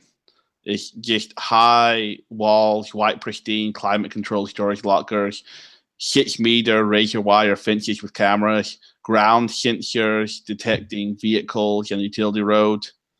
The property is flat, mowed grass, no sign. It's not listed online. So people who don't drive down the road would think it might be a prison or some type of government facility.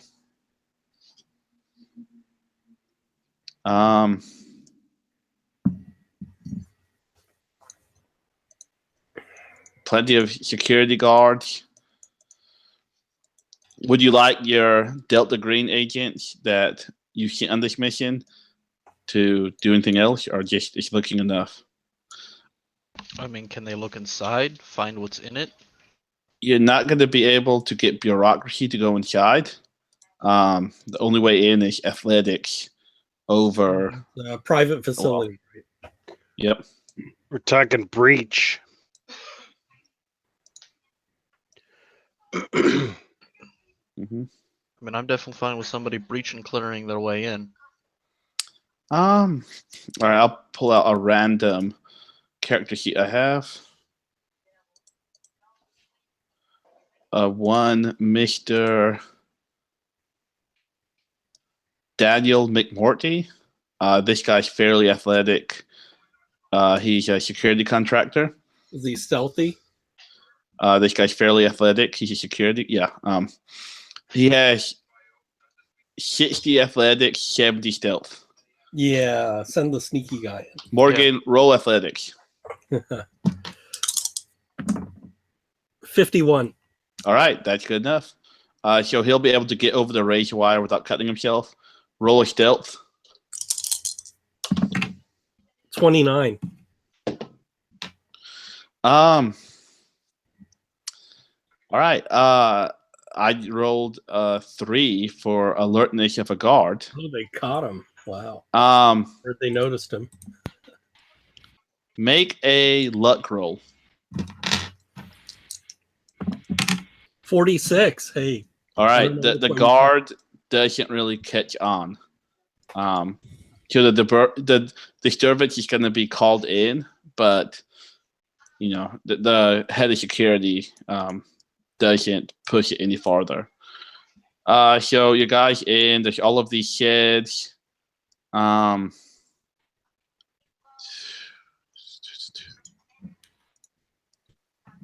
This guy's going to try to hack in.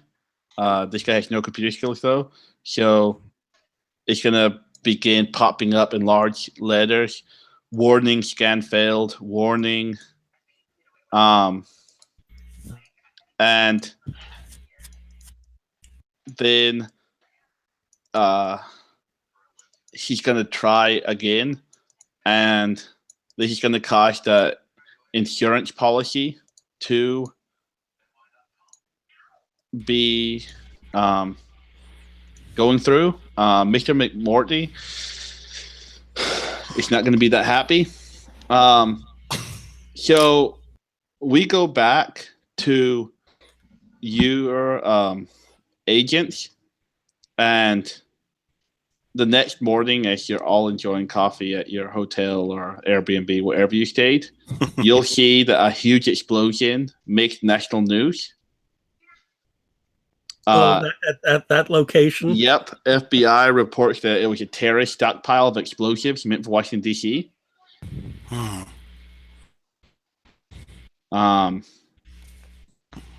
And your handler is going to quickly call you and let you know that this is way above your pay grade.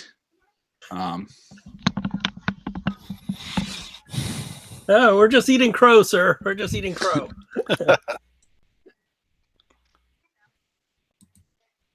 But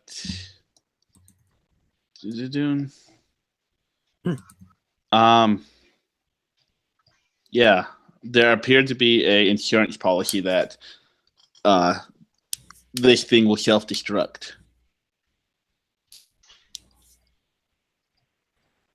So you killed a guy. Hope you feel good.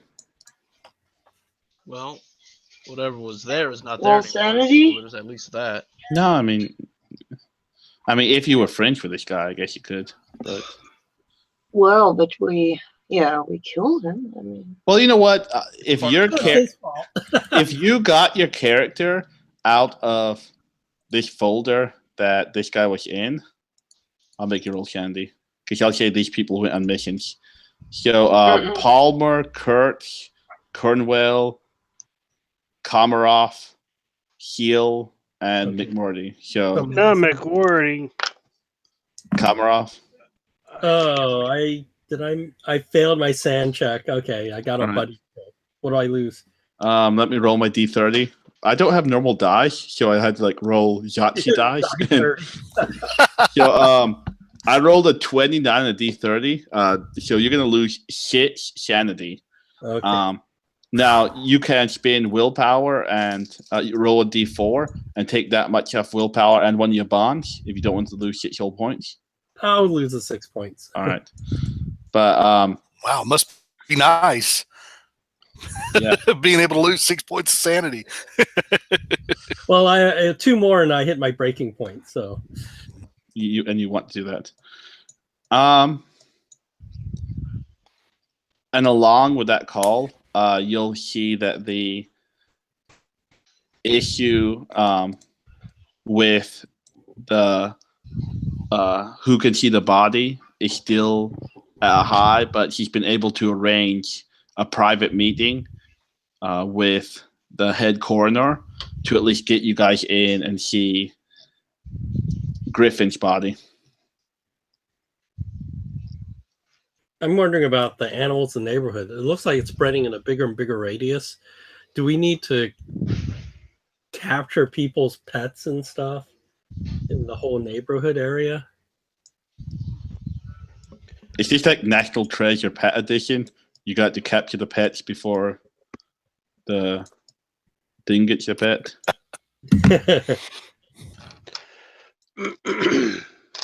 The guy said his dog just went crazy, right? He chewed through the fence, so I don't know how they're getting infected.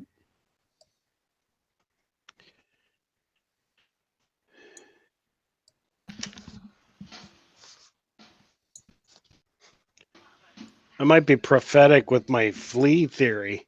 Yeah. Well, pets are going missing. None of these pets have been found yet. Yeah. Yeah. So I think they're getting infected or something, and then they're.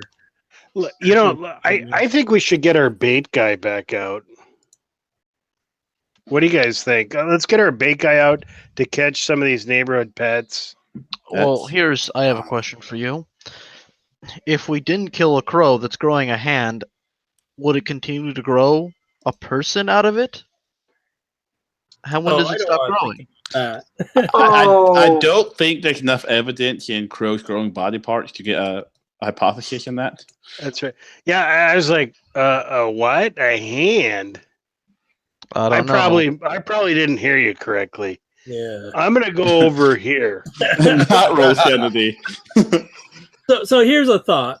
What if we got an animal from a SPCA rescue animal, Golly. put a tracker on it.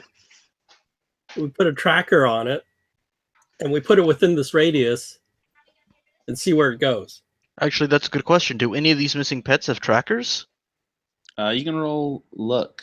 Oh, This was a Yeah. fancy neighborhood. I feel like there's no way none of them have trackers. That's Yeah, true. that King Charles If it was Spaniel Fonzie- probably is chipped. I have Yeah, a they're probably 36. chipped. You rolled 36. Yeah. Yeah, we'll say that the King Charles Spaniel was not. Oh wait, no, that belonged to the Mormon lady. The lady who lost King Charles Spaniel happened to be Jehovah's Witness, and she didn't get chipped because she was afraid of the Antichrist. However, this collie dog was chipped. so is there a way of searching for it? Yeah, there is. Get Scott Yeah. on it. Come on, Scott. What are you doing over there? Yeah, we got to look for a missing animal. Yeah, he's kind of staring all the time at that hand. Didn't do him good. Am I rolling or is my skill high? No, you're good enough that you can get that. Let's see if.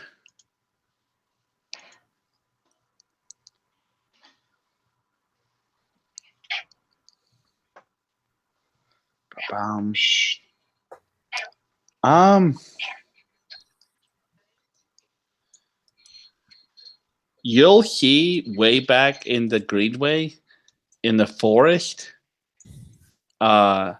this chip has been is registering where the animal. Let's go. Now, can we get does somebody have those things where the dogs, like that protective thingy that looks like you're a hockey player for when dogs attack you so you don't get hurt? The biologist, maybe. You people. Well, the FBI sometimes has that for dog training. Yeah, we all carry those. The dog attack suit. Yeah, You never dog know. attack suit. I heard there's a German Shepherd nearby. Why don't we just call our local animal wrangler friend? Because he's gonna get attacked and then he's gonna get infected and then we have to shoot him. Well, Yeah, that sounds terrible. okay. So Yeah. what's his number again? I'll call it. Right. Give him a Yeah, I call, already Mitch. don't like this No, guy. he's not going to get infected. He'll use one of those long tube, alligator wrangler things. Yeah. Well, But We'll But tell if him that the they're dog- rabbit, or if whatever. the dog grows a hand out of its ass, we have to shoot him still. then it'll be a kingdom monster creature, and then we'll all die anyway. but the thing is, it's not just one dog. It's two dogs, a cat, a couple of chickens. So So my vote is that we get the animal. I mean, we at least need one of those tubes with yeah, we could get with the thing you got to metal- cinch up. Yeah, the metal thingy that you can pull in. Right. I mean, we could tell him to come here and borrow his equipment and Yeah, send let's- him a different direction, let's right? just borrow his equipment. I mean, we could probably, just say we need this equipment. Yeah, let's Sure. borrow his equipment and we'll pay him and let's go. Yeah, and then Robert James Ellis will handle all the equipment. I'll make sure the Velcro the dog suit's Velcroed properly on Robert Ellis, and Bobby goes. Yeah, as long as I still got a free hand for my sidearm, I don't care. Might have a free Because hand on I the know we're dog trying you to catch him catch. alive. so. Yeah, really. Okay, let's hunt some pets. All right. You feed this into a GPS, and you'll be able to take it to the woods, and you'll notice that this tracker doesn't appear to be moving. So in the couple hours it takes to get all your equipment, the location has not moved at all. Oh, maybe it's dead. Let's go. Better the thing got ripped out. Not exactly. You It's taking root. will see a brutally massacred corpse of a collie hidden in this greenway. Anyone who's not adapted to violence, make a sanity check. Yep. You said collie. Was a collie in the list of my animals that have gone missing? Mm-hmm. It was the first believe one, so. right? Well, that was First a one was King spaniel. Charles Spaniel. I mentioned it a little bit later, but that was a relatively newer dog that had gone missing. Okay. Yay! I made it 25. If you're adapted to violence, you don't have to roll. On your Yeah. character sheet, you'll have checks in like underneath your bonds and stuff.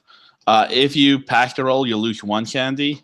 If you fail to roll this 1d3, because this is Yahtzee dice I have in front of me, you'll lose 3 sanity. And I rolled a 71, so I'm assuming I lost. Yep. Well, whatever your powers or your sanity, you have to roll under that. Yeah. Oh, well. You have to roll under your current sanity. So it's on your character sheet, but So you still lose 1 if you make it.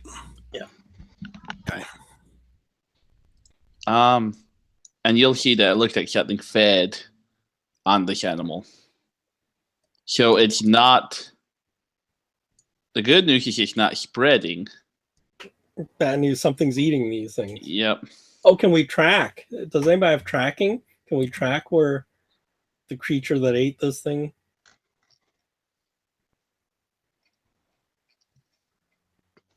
It's not a skill, but maybe it's a perception-based kind of thing. I have a question. How far away are we from where this dog went missing? This is in the Greenway area It behind dragged the dog houses. far away, right? So yeah, in the greater neighborhood area. So it sounds like it's not infection spreading. Something's been feeding off of the animals, and it's eating up everything it can eat. So it's increasing its foraging field. Yeah, it's got to have a larger range because it's. That brings me back to a cage of something that we can use to lure it.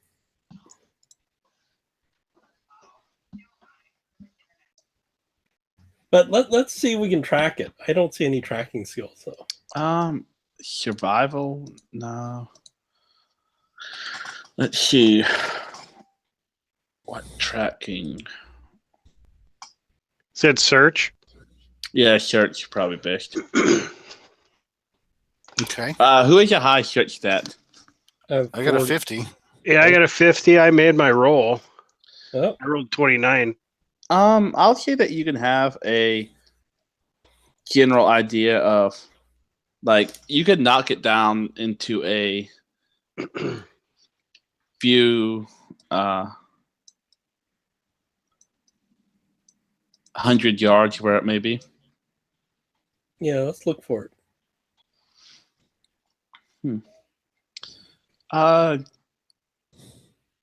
Someone roll search.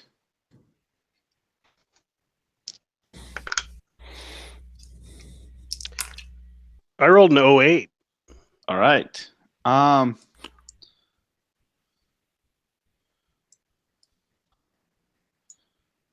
You're going to see. I'd be Yeah. 6, which is lower, but it's a 66. I don't know if it applies on those rolls. Yeah, you'll see a strange thing moving from tree to tree. It looks to be about the size of a small brown bear. It's a little bit in the distance. I Is it does 'cause I'm anybody following here the, have like- guns? What? Do any of the people with us have guns? Oh, Yeah, of course. I do. Then Yeah, let's Yes. go look and see what that is then. I did too. Josh, So- would this creature have put me off of going after it? I mean, seeing it, am I still comfortable going after it with the dog catcher's uniform, or am I pulling out my Glock? I think you're pulling out your Glock. You just I do think that's up both. to your character. That's I'm what I'm going to saying. make the call for you. Yeah, you Well, can no, I get mean, I'm both. based on what we saw. You said it was the size of a smallish bear. Yeah, it's not a dog anymore. It's a bear. Yeah. Okay. Well, that's what I'm pulling out my Glock. I have my clock too. All right, like a small brown bear. Okay. All right. As you get closer to it, it was kind of like so far off you couldn't really see it. Are you alone? I'll go with them because you shouldn't go alone.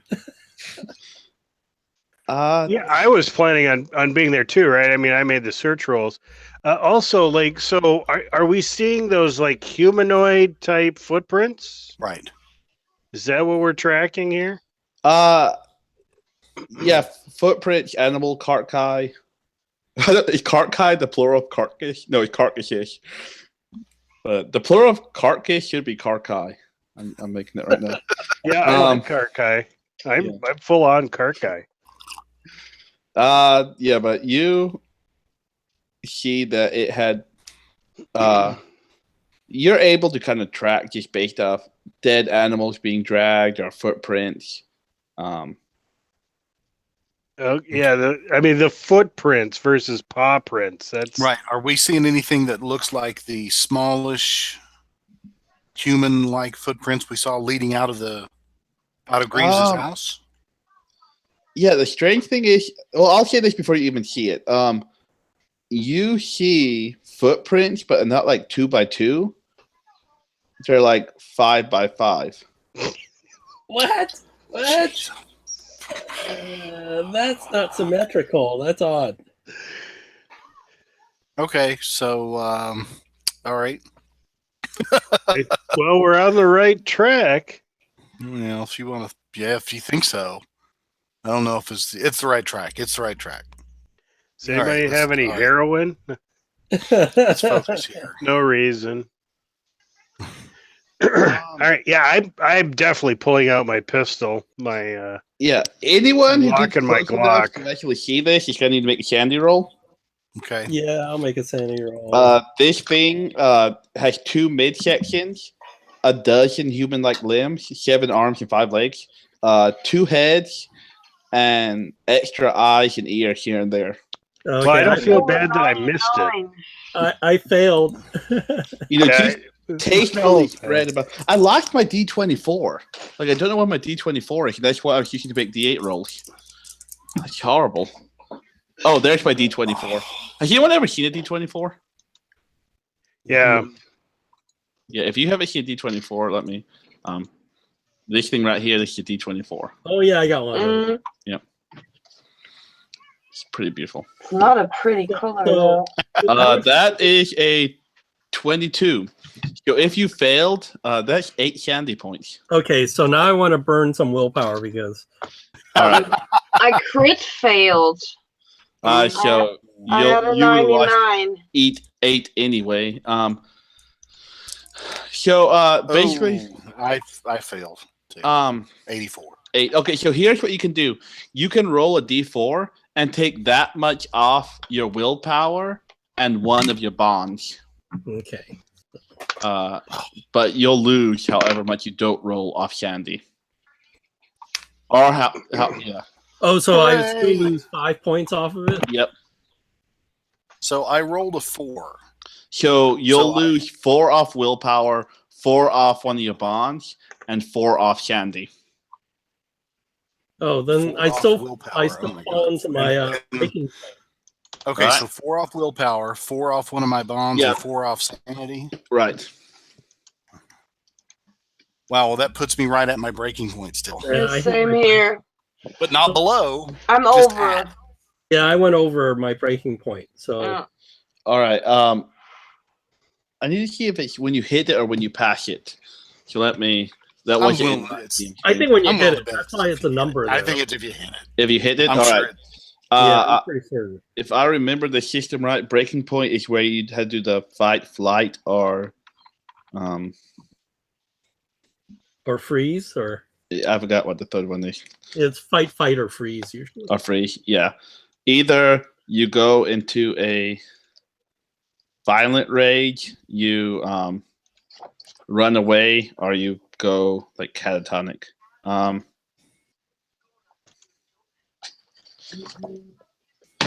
I'm thinking I'm going to unload my Glock into it. All right, let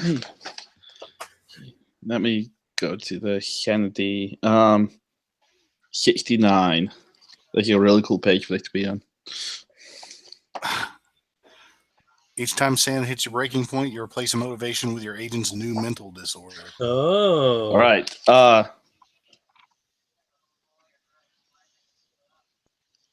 After losing 5 or more sanity in a single roll, your agent loses self-control. So did anyone lose 5 or more sanity? I lost 4. Yeah, I did. All right.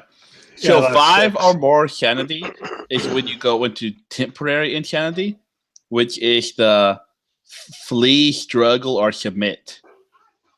So either you run away, you struggle, which is lashing out randomly at the nearest threat, no matter how insurmountable it might be. Once you choose this, you have no choice but to fight until the creatures killed, unconscious, or restrained, or until you are killed, unconscious, or restrained. And submit is you shut down, you go into a catatonic and paralyzed until I decide you should come out of it. Yeah, so it's fight, or freeze. Yeah, flee, struggle, or submit. So let's do that first, and then anyone who survives will worry about disorders. So how many people lost at least 5? I did. I did. All right. So in this one roll, wait. But if you rolled 4 on, wait, I guess all of you should, because it's just more fun.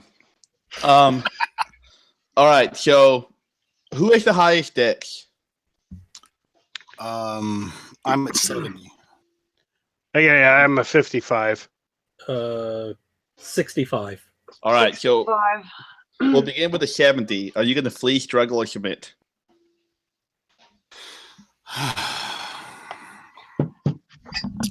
Well, I would like to say struggle, but my POW score is 7. So I think it would be more in character to flee. All right. Your agent must move away from the sanity affecting stimulus at top speed in any direction. Your agent must do this for a number of turns equal to his or her con, whereas your agent falls to the ground and is exhausted. Until your agent feels safe, or until your agent feels safe, whatever happens first. So, wait, your POW is only 7? Yeah. Well, but what's your sanity? My sanity? Yeah. Current sanity is 40. All right. Because POW is times 5 for the Viscid stat. So you have 35 POW. But so you're running? Oh, yeah. Your guy was one of the ones with the gun, right? Yes. So one guy with a weapon just took off running. Yep. All right. And he's not going to stop to hand it off. Oh, I got a constitution of 12. I'm running for a while. So. Oh, he's gone. Yeah. All right. 65. Does anyone who didn't go into temporary insanity? I didn't even go over there with them. Yeah. Okay. So all of a sudden, you see him running at you.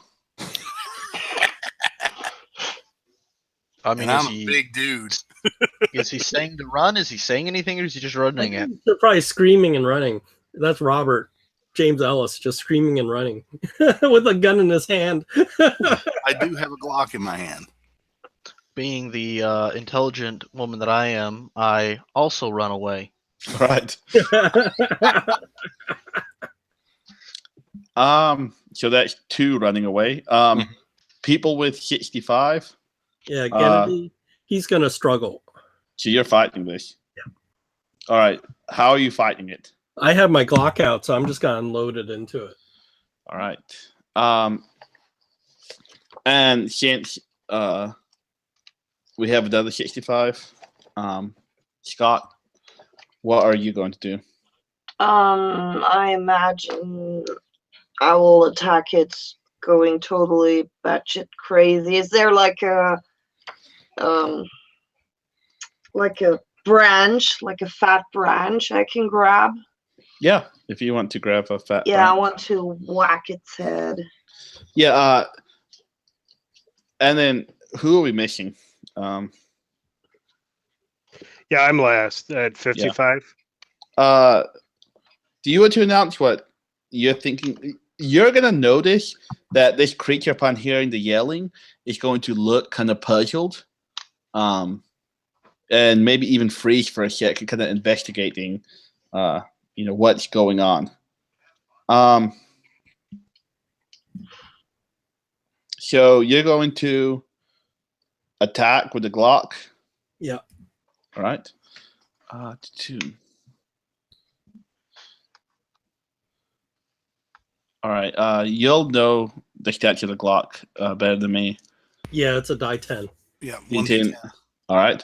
So go ahead and roll to hit first. Okay. And I missed. all right. So like in your anger, you're shooting from a distance with a Glock, and this thing, even though it's still looking at you, the gunfire. Are there multiple shots? I don't know how they do it. The way it works is if you have an automatic weapon, you can shoot a burst.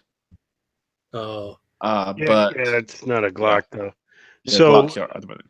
yeah, so in 7th, Glock at 9mm, you can get like 3 shots off. But I think we're just doing the 1d10 in this one. Yeah, because like this system's also built for like automatic weapons, and so that's where like burst comes in. Yeah. And basically you're just shooting a. And you get the lethality percentage then. Yeah. Well, So I missed. Right. So I don't know. Sometimes they let you do multiple shots. Yeah. I'm not sure. So. So you're not moving toward it, are you? No. I'm just gonna keep on firing at it. Right. All right. All right, Chris, you pick up a stick. Yep. Scott. Right. Scott, sorry.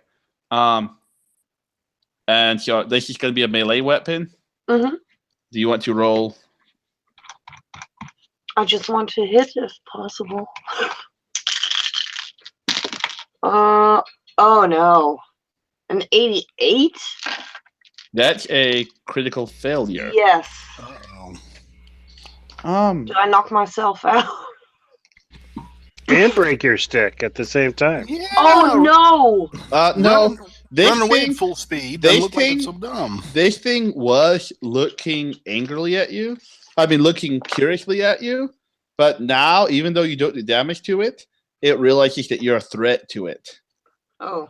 And so instead, let's see what this thing can do.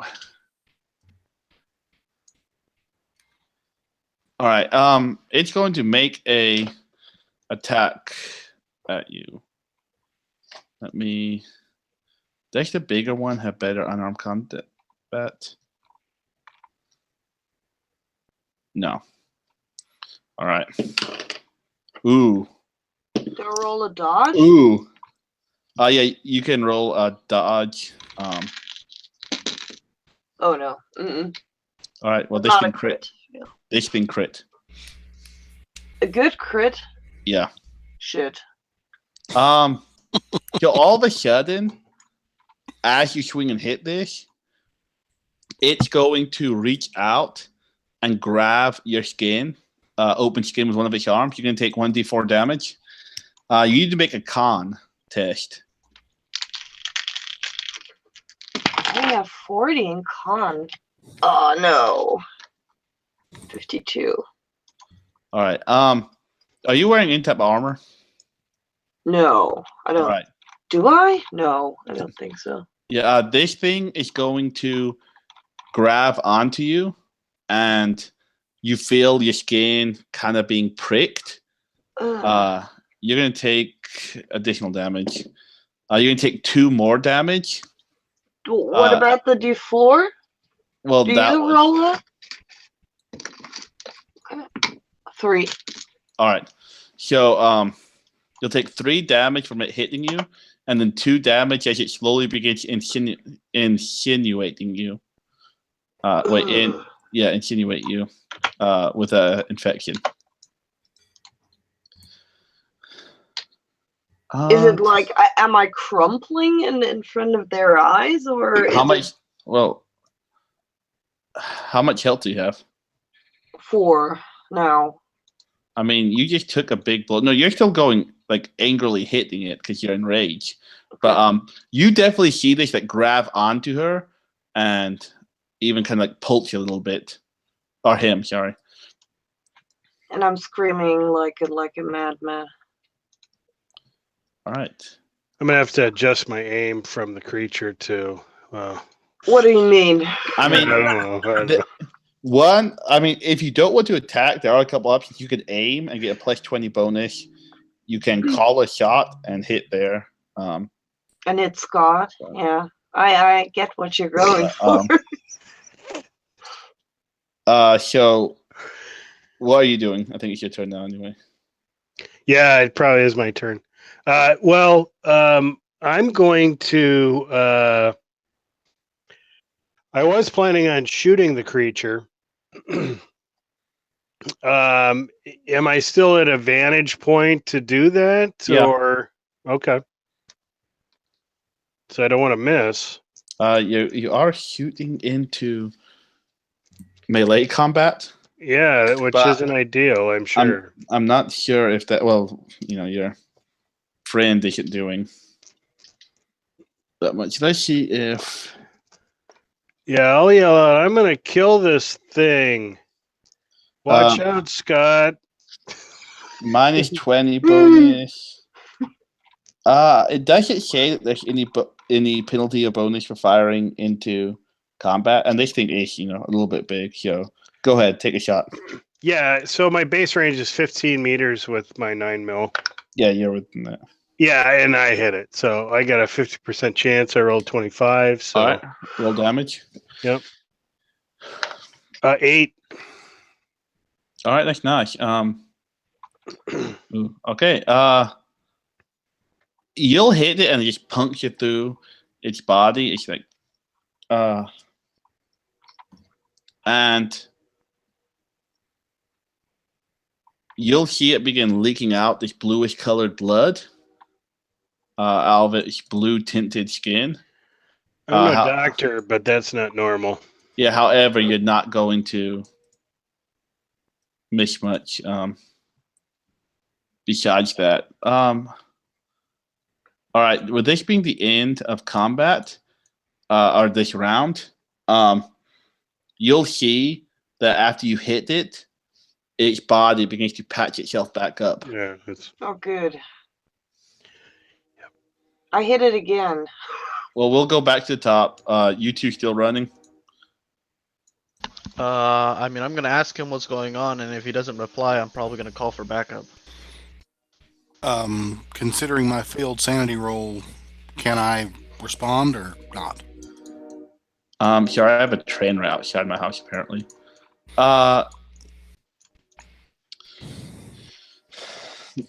Let me go back to page 69.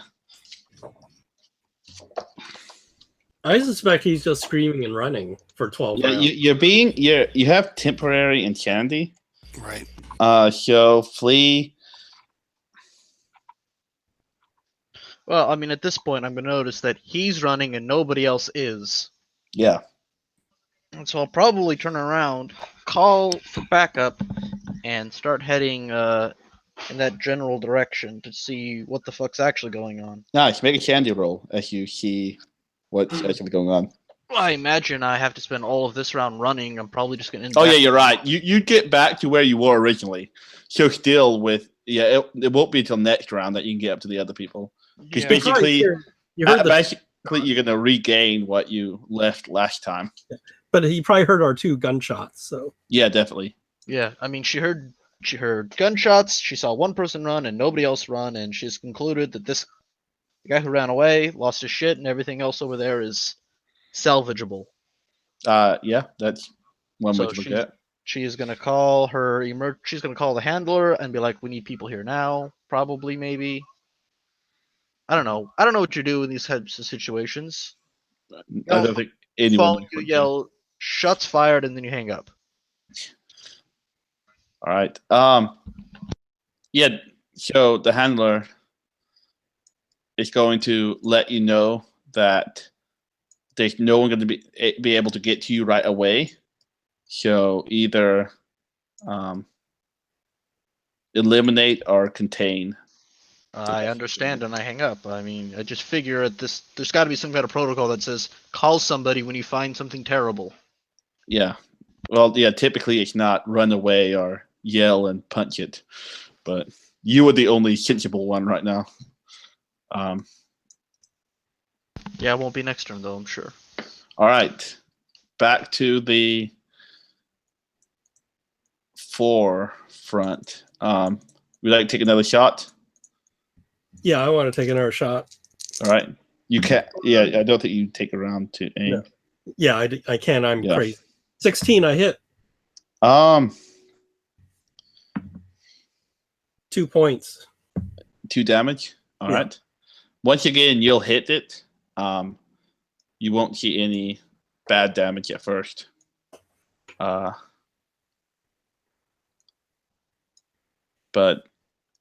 I mean, that's 100 times better than what happened last turn. Yeah. All right. Hey, good news is a Glock has like 17 bullets, so. Yeah. If you begin rolling 10s, there's a chance you might be able to do something. Scott, this thing is now grabbed onto you. Can I ungrab it? Yeah. Well, it's not like pinning you, so you're not grappled. Yeah, but I want his claws out of my. Where is it grabbing me anyway? Probably your arm. Yeah. I mean, it's not in like a grapple condition or anything. So. Can I break his appendage?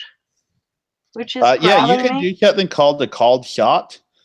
You'll have a -20 penalty. Well, let's try that. Yeah, this is used more often for like I wanted to shoot the guy in the leg or something, but you know I won't give you a penalty just because I want this to happen.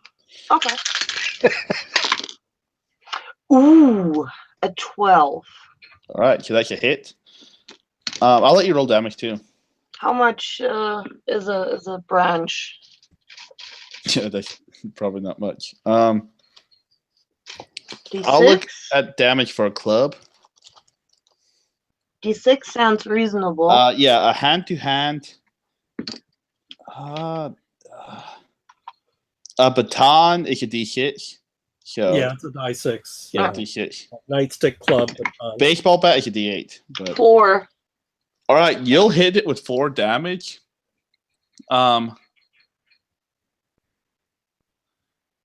golly, it doesn't make sense for you to be able to break its arm off. No, not break off, but just Yeah. break it so that it's not usable anymore. That would be the Yeah. goal. Break Yeah, the grip. You'll hit Yeah. it, so it's not you. Oh, I didn't roll my fight back because if it rolls 24, all right. So it chose the fight back action, and basically the way it works in ties, there's no like extreme success or critical success or anything. If 2 people succeed at something, whoever rolls higher wins. And what did you roll? 24. Oh, good. What did you roll? 12. Yep. So I rolled higher, so I win. What? No. Yep. Huh? Yep. Whoever rolls higher. Oh.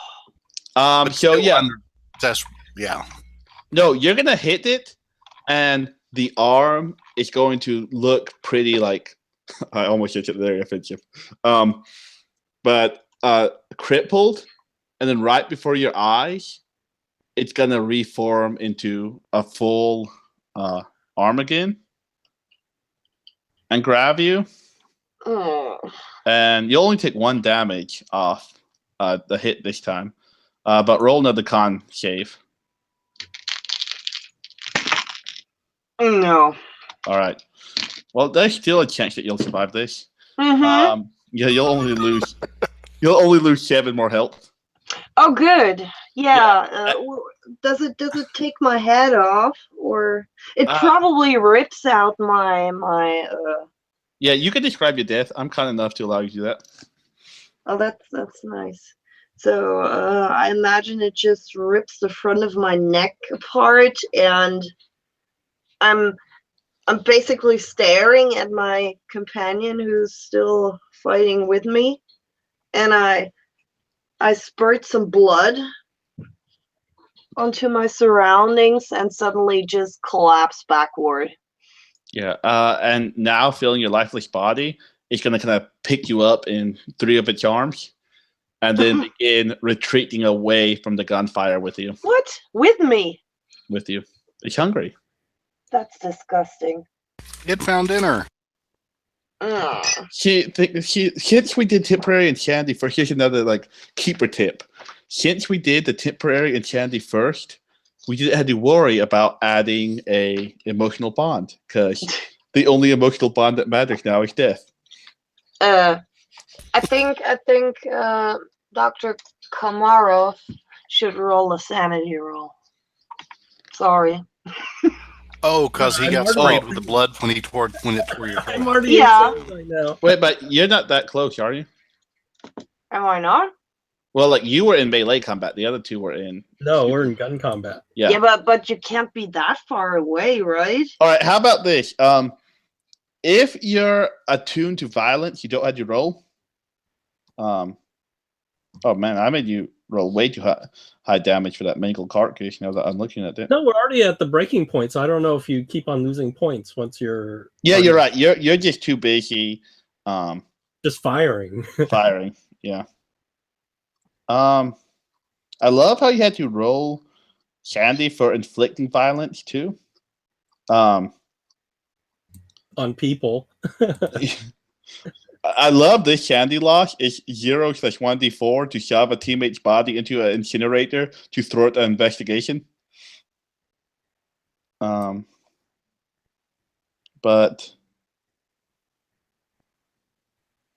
yeah, I'll say that find a mutilated corpse. Now you know what's happening. Is this a hopeless thing?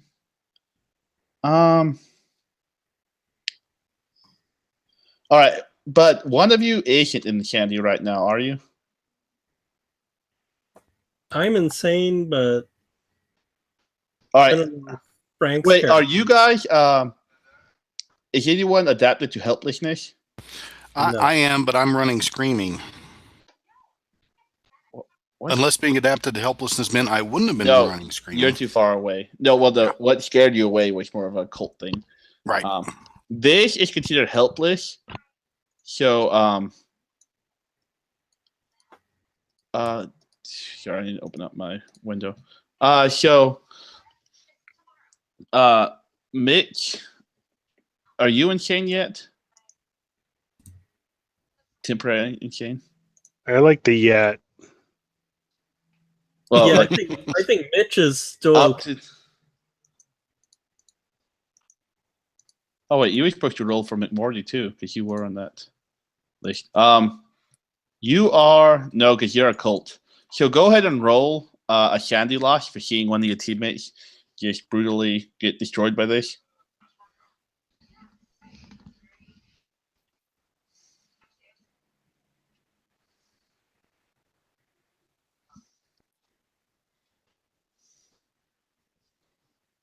Did you roll, Cornwall?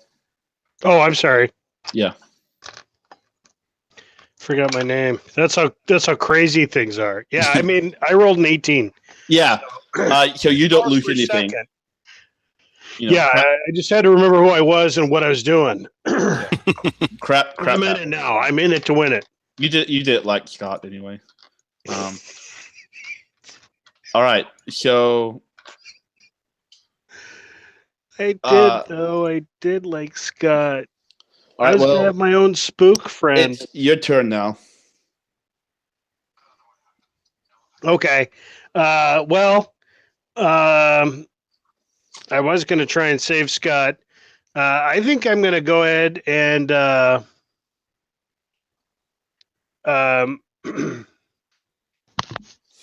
Let's see if this thing can outrun me, I guess. So I'm going to go ahead and head back to the house and tell my compadres that they got to find an antidote to this thing right away because it's coming towards them. I believe it's running away from Yeah, you it's running guys. away. Oh, it is? Okay. All right. It 'Cause appears did to it, be moving in the direction it was when you found it. Just like due west, maybe a little bit southwest. only this time it kind of picked up the pace a little bit?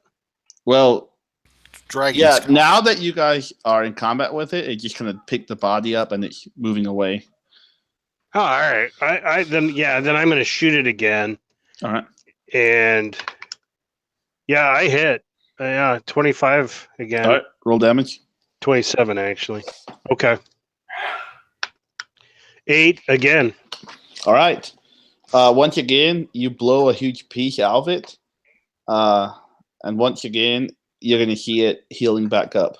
Yeah, and I'll radio back. Hey, listen, I'm blowing chunks out, but they're healing as fast as I blow them out. And by the way, it ate Scott. It ate the spook, is what I Side say. note.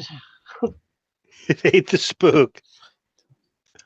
I was going to save you, Scott, too. That was going to be my heroic mission.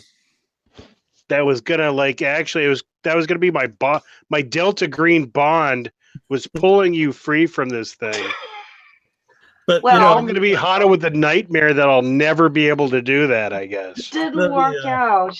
it's a Delta Green, standard Delta Green nightmare, It is. The buddy you never saved. Yeah. Why didn't you save me, Mitch? Why didn't you save me? You didn't even try. You see me in your froze. dreams as I'm hanging in my the arms God. of that thing, and And that's a lot of arms to Why? hang in too. So Yeah, really.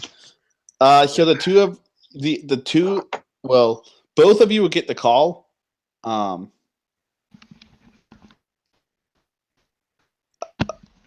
That it's running away.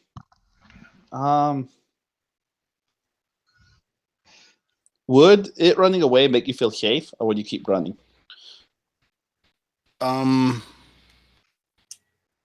if it's running away from I think that Yeah, I'll have you run one more round, and then if it's still running away, you might feel safe. okay. All right. So you'd also get this call, Dr. Langer. I mean, I'm almost there. Because that other guy earlier proved that he's going to be useless in hunting crows. I have myself a tranquilizer gun. I don't know if it's going to be enough to kill these or stop this guy since it's supposed to be for crows, but I'm going to try and shoot him anyways. All right. So you'll kind of see them shooting, and this creature has moved away a bit. You can get close enough to shoot it if you want. I mean, I'm just going to shoot at the vague form. I don't even know what I'm shooting at yet. All right. I'll say that you're not close enough to get completely freaked out. I mean, I can get completely freaked out. Maybe I've got a scope. If you want to get completely freaked out, then roll Shandy. I'd rather roll it now than later.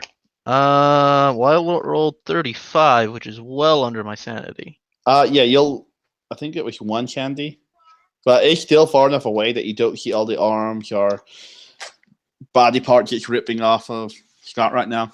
Well, I'm going to shoot it. All right. It heals, but does it metabolize? Was this the pellet gun? No, this is a tranquilizer. All right, so gun. you had a tranquilizer gun. All right. I rolled 19. That's probably good for anything. Yeah, that looks like that would hit. What's your firearms? I don't know. I don't see it. It's a skill that should be on the sheet. It's in Uh, alphabetical order, I believe. So, oh, there it is. There's nothing in it, so I assume it's the number next 20. to it, yeah, So which is 20. 20. You hit Yeah, you hit it. Yes. I'm going to actually roll a con. Too bad I don't have giant tubs of acid to throw on it. Yeah, well, you, there are in the lab. Remember, I was checking. you hit it. However, for one thing, if this was an animal the size of a brown bear, it's not going to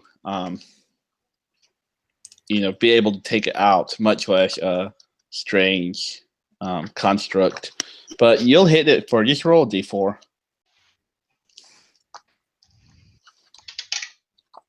2. 2. You'll hit for 2 damage. All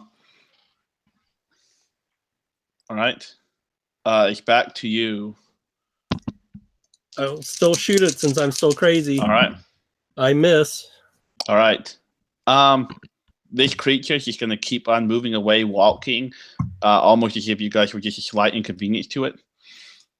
So on that note, Mitch, you're going to see that this battle isn't going anywhere.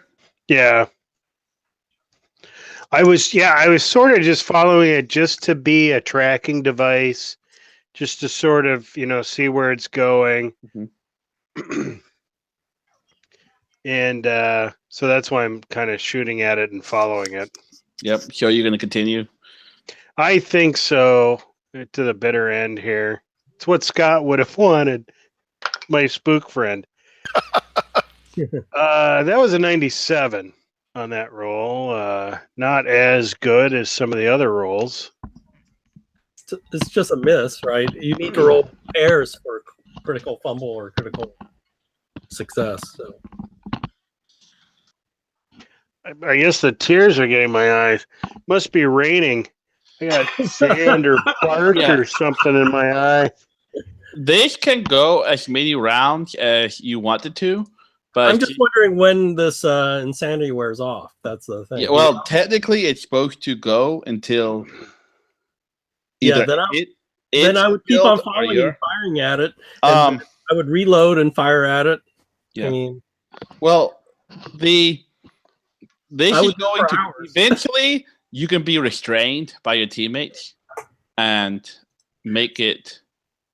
But that makes the system sort of broken because I could follow for 10 hours shooting at it. Well, you'd eventually pass out of exhaustion. Yeah.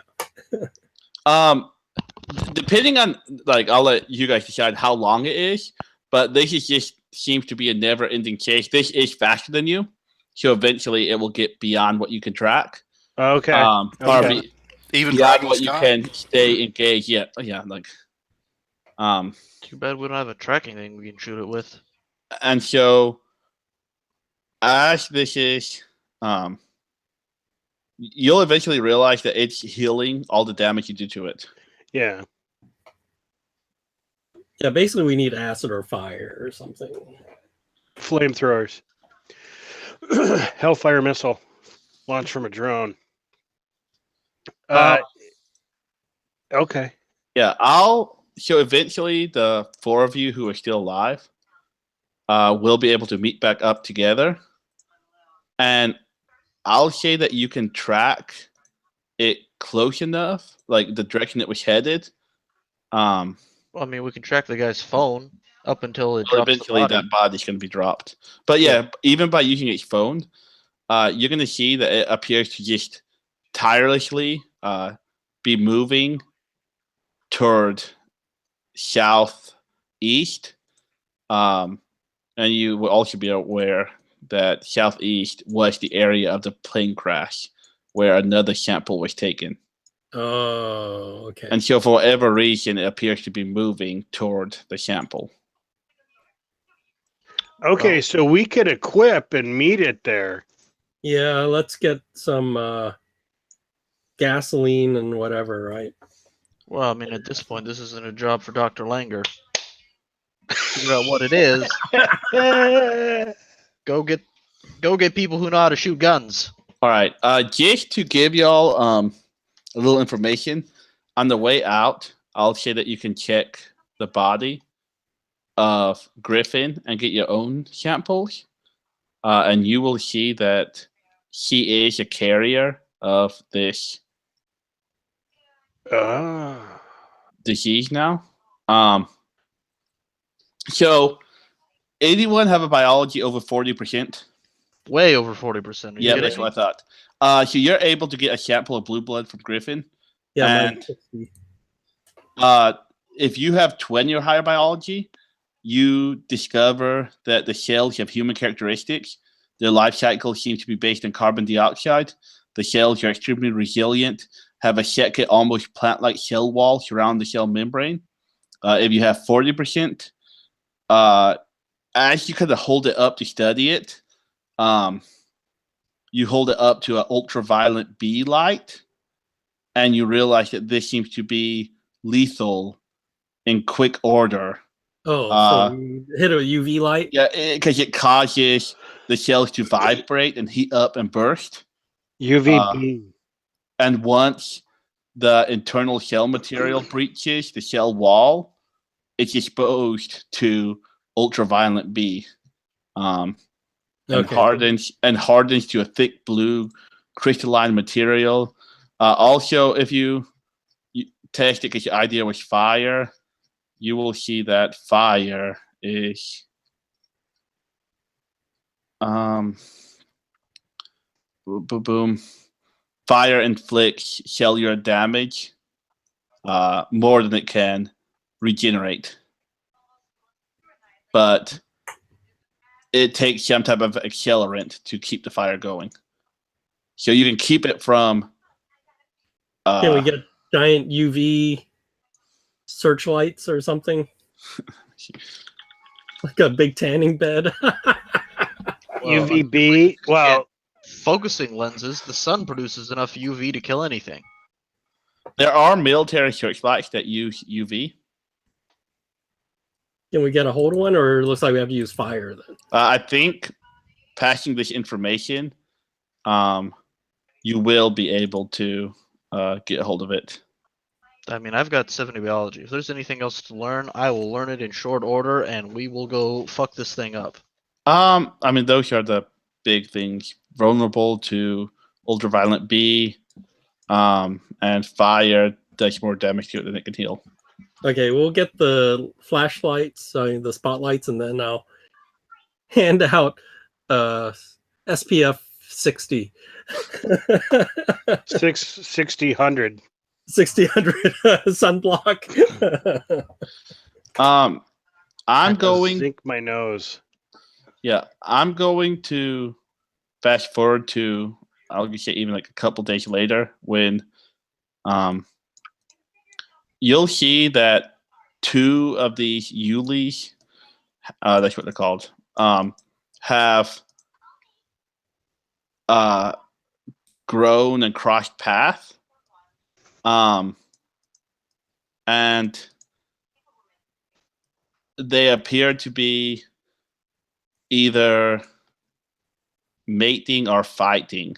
However, both of these are much... The one that you tracked earlier, you're guessing it's that one, appears to be much bigger, about 1,000 kilos, whereas the other one is about 800 kilos. And as you get closer, you realize that this larger one is eating the smaller one. Mm-hmm. Oh god. Okay, can we circle it with gasoline and light it so it doesn't escape, and then we hit it with the UV? Yeah, like it seems to be aware of you, but it says the combat is loud and messy, and likely reduces whatever structure they are in to rubble. Mm-hmm. Witnesses rendering the consumption of one Yuli by another, cause the agent to make a sandy roll. More sandy loss. Okay. 6. Oh, I made it. You'll only lose 1 if you make it. If you fail, you lose 4. All right, I'm still hanging in there. But By 1 you point. cut this off on the shandy. And so you're able to track these. It takes about 10 minutes for one to be eaten. And so you see the time and place that you can. This is your chance to be able to get it while it's distracted. Circle it with like fire so it can't escape, and then we hit it with the UV, right? All right. I like it.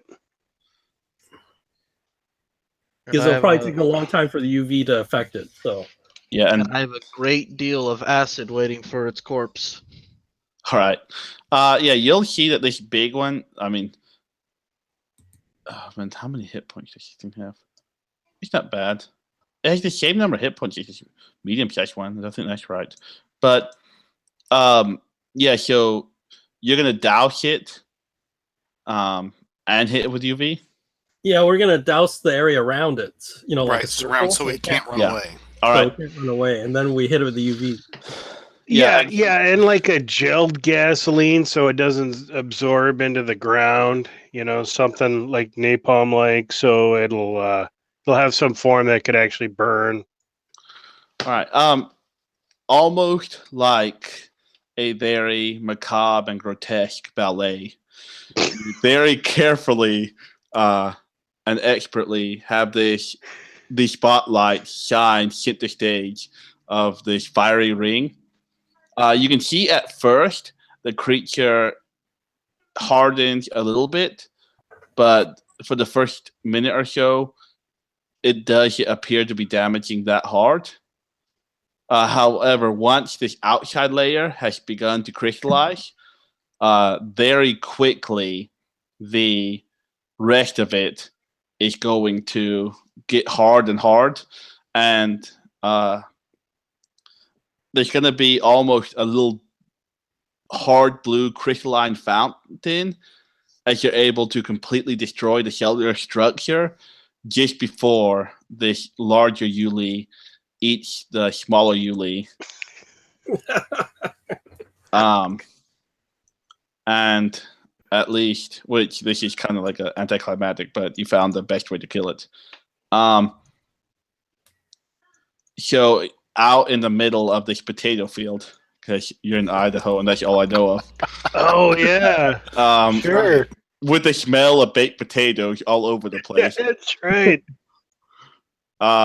You all of a sudden see there is now this giant freestanding crystalline blue, almost like you left gum out, or like I think it's more of like one of those sticky hands that just got all hard and crusty. Around 1,500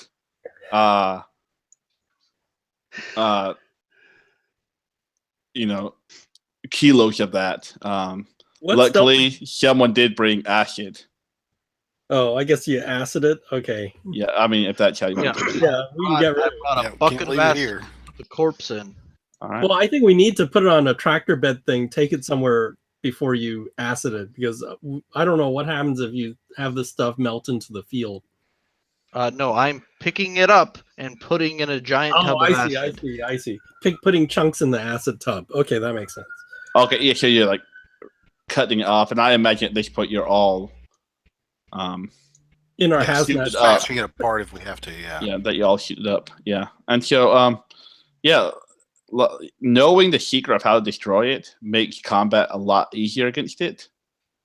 Yeah, we were looking for a sample, but we thought the dog might have a sample. We didn't know that we'd run into the creature. Right. And so, these two creatures were very territorial, built up, and here's where I like to end, because you did, pretty successfully complete this mission. But there's a couple of loose ends. So this is your character returning to their job after the several days they were gone this mission. Or in Scott's case, it's going to be his obituary of how they explain his plane death. crash. If you took away any points into a bond, one last thing we forgot about. This is a keeper tip. If you forget to do the enchanting damage and they don't die, you have to remind to still give it to them. Motivation, right? Yeah. You get a disorder or something. There should be a disorder from seeing something unnatural. So if you hit your breaking point, then you pick between amnesia, depersonalization disorder, depression, dissociative identity disorder, Dissociative identity disorder. Thank you. Associative identity Thank you. Aphasia, megalomania, paranoia, or sleep disorder. So once again, amnesia, depersonalization disorder, depression, the one that you guys said, a fugue, megalomania, paranoia, or sleep disorder. So if you died, you can have a obituary of how the government covers your death. If you survived and lost points of a bond, maybe how that bond has changed your life. Slash, if you have a disorder, how that disorder can change your life. So the disorder replaces one of the motivations. I'm not sure it might just be added. It doesn't necessarily replace your motivation, I don't think. But I like it if it conflicts with the motivation. Yeah, So, I think it sort of competes. yeah, like So your like in my case, my motivation was the new romance. I already sort of sacrificed that by leaving. So I was supposed to meet the brother of. why don't you go ahead and carry it from here since you're already at that point? So Yeah. So so I was supposed to meet the brother, and then I come back from this, and I didn't hit the breaking point, but I did chisel that down. And so I kind of come back, and I'm like, and she presses me on, well, you blew off my brother. It's a strangely autobiographical, by the way, but but I'm like, well, maybe we just need some distance right now. Ah. I'm not saying we'll call, but I'll call you around, like, I'll call you in a little bit. Things are just really hard to handle right now. And then she probably knows that it was another one of these things that happened. all right, somebody else. So Kennedy, he's got depression because not only did that other guy that he knew in the other team die, but also Scott died. So he's going to be self-medicating since with like antidepressants. So he'll be popping antidepressants for a while. Yeah. Well, Ellis, he is also now depressed, and he hit his breaking point once and was within 1 point of hitting it again. So his the bond that he that suffered in that case was his relationship with his Aunt Petunia, because his relationship with his therapist, probably wasn't going to get worse since he's going to be seeing the therapist more. And fortunately, Fred and George are still the reliable coworkers. And when he gets back to the Charlotte field office, people thought he was just out for a few days because he was sick. And he comes back in, and he does look kind of peaked and not really that well cared for. But his buddies Fred and George know something is up, and Ellis is just not talking about it, which is unusual for him with them. So who knows? But he made it, barely. All right, Alex. Well, she didn't die. She didn't hit her breaking point. So overall, and she didn't really get a good look at the monster the first time. So overall, she's feeling terrible, but not as terrible as everyone else. She had to apologize to her father about missing his retirement party, but luckily there was big enough to do about a possible outbreak in Washington that it kind of covered her tracks for her. So they all now believe that she was where she was, since she had that there's an outbreak over here scare. Yeah. And since Scott had to leave, all of you will be aware of a paper headline, just kind of Googling Scott York's name, seeing what became of it. The story talks about Scott being an ornithologist just loving bird watching.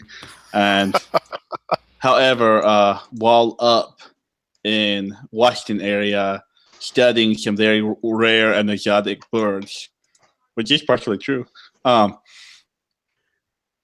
He Very exotic. Yeah, he suffered a heart attack, and sadly, being in these woods, animals took and feasted his body. But Tore his arms off. he died doing what he loved, being eaten by animals. Yeah, probably a bear found him and tore his arms off after the bird. No, that part probably would have been left out. But yeah, a very small. I don't have her character sheet, so I don't know exactly. Yeah, but thanks for playing. Like this scenario, it says a 2 or 3 shot because if you play it exactly how it wants to be played, it turns into like a big fight, like you trying to win a race against the security company. Yeah, Josh, I think you just totally nailed this. You did a great job. Honestly,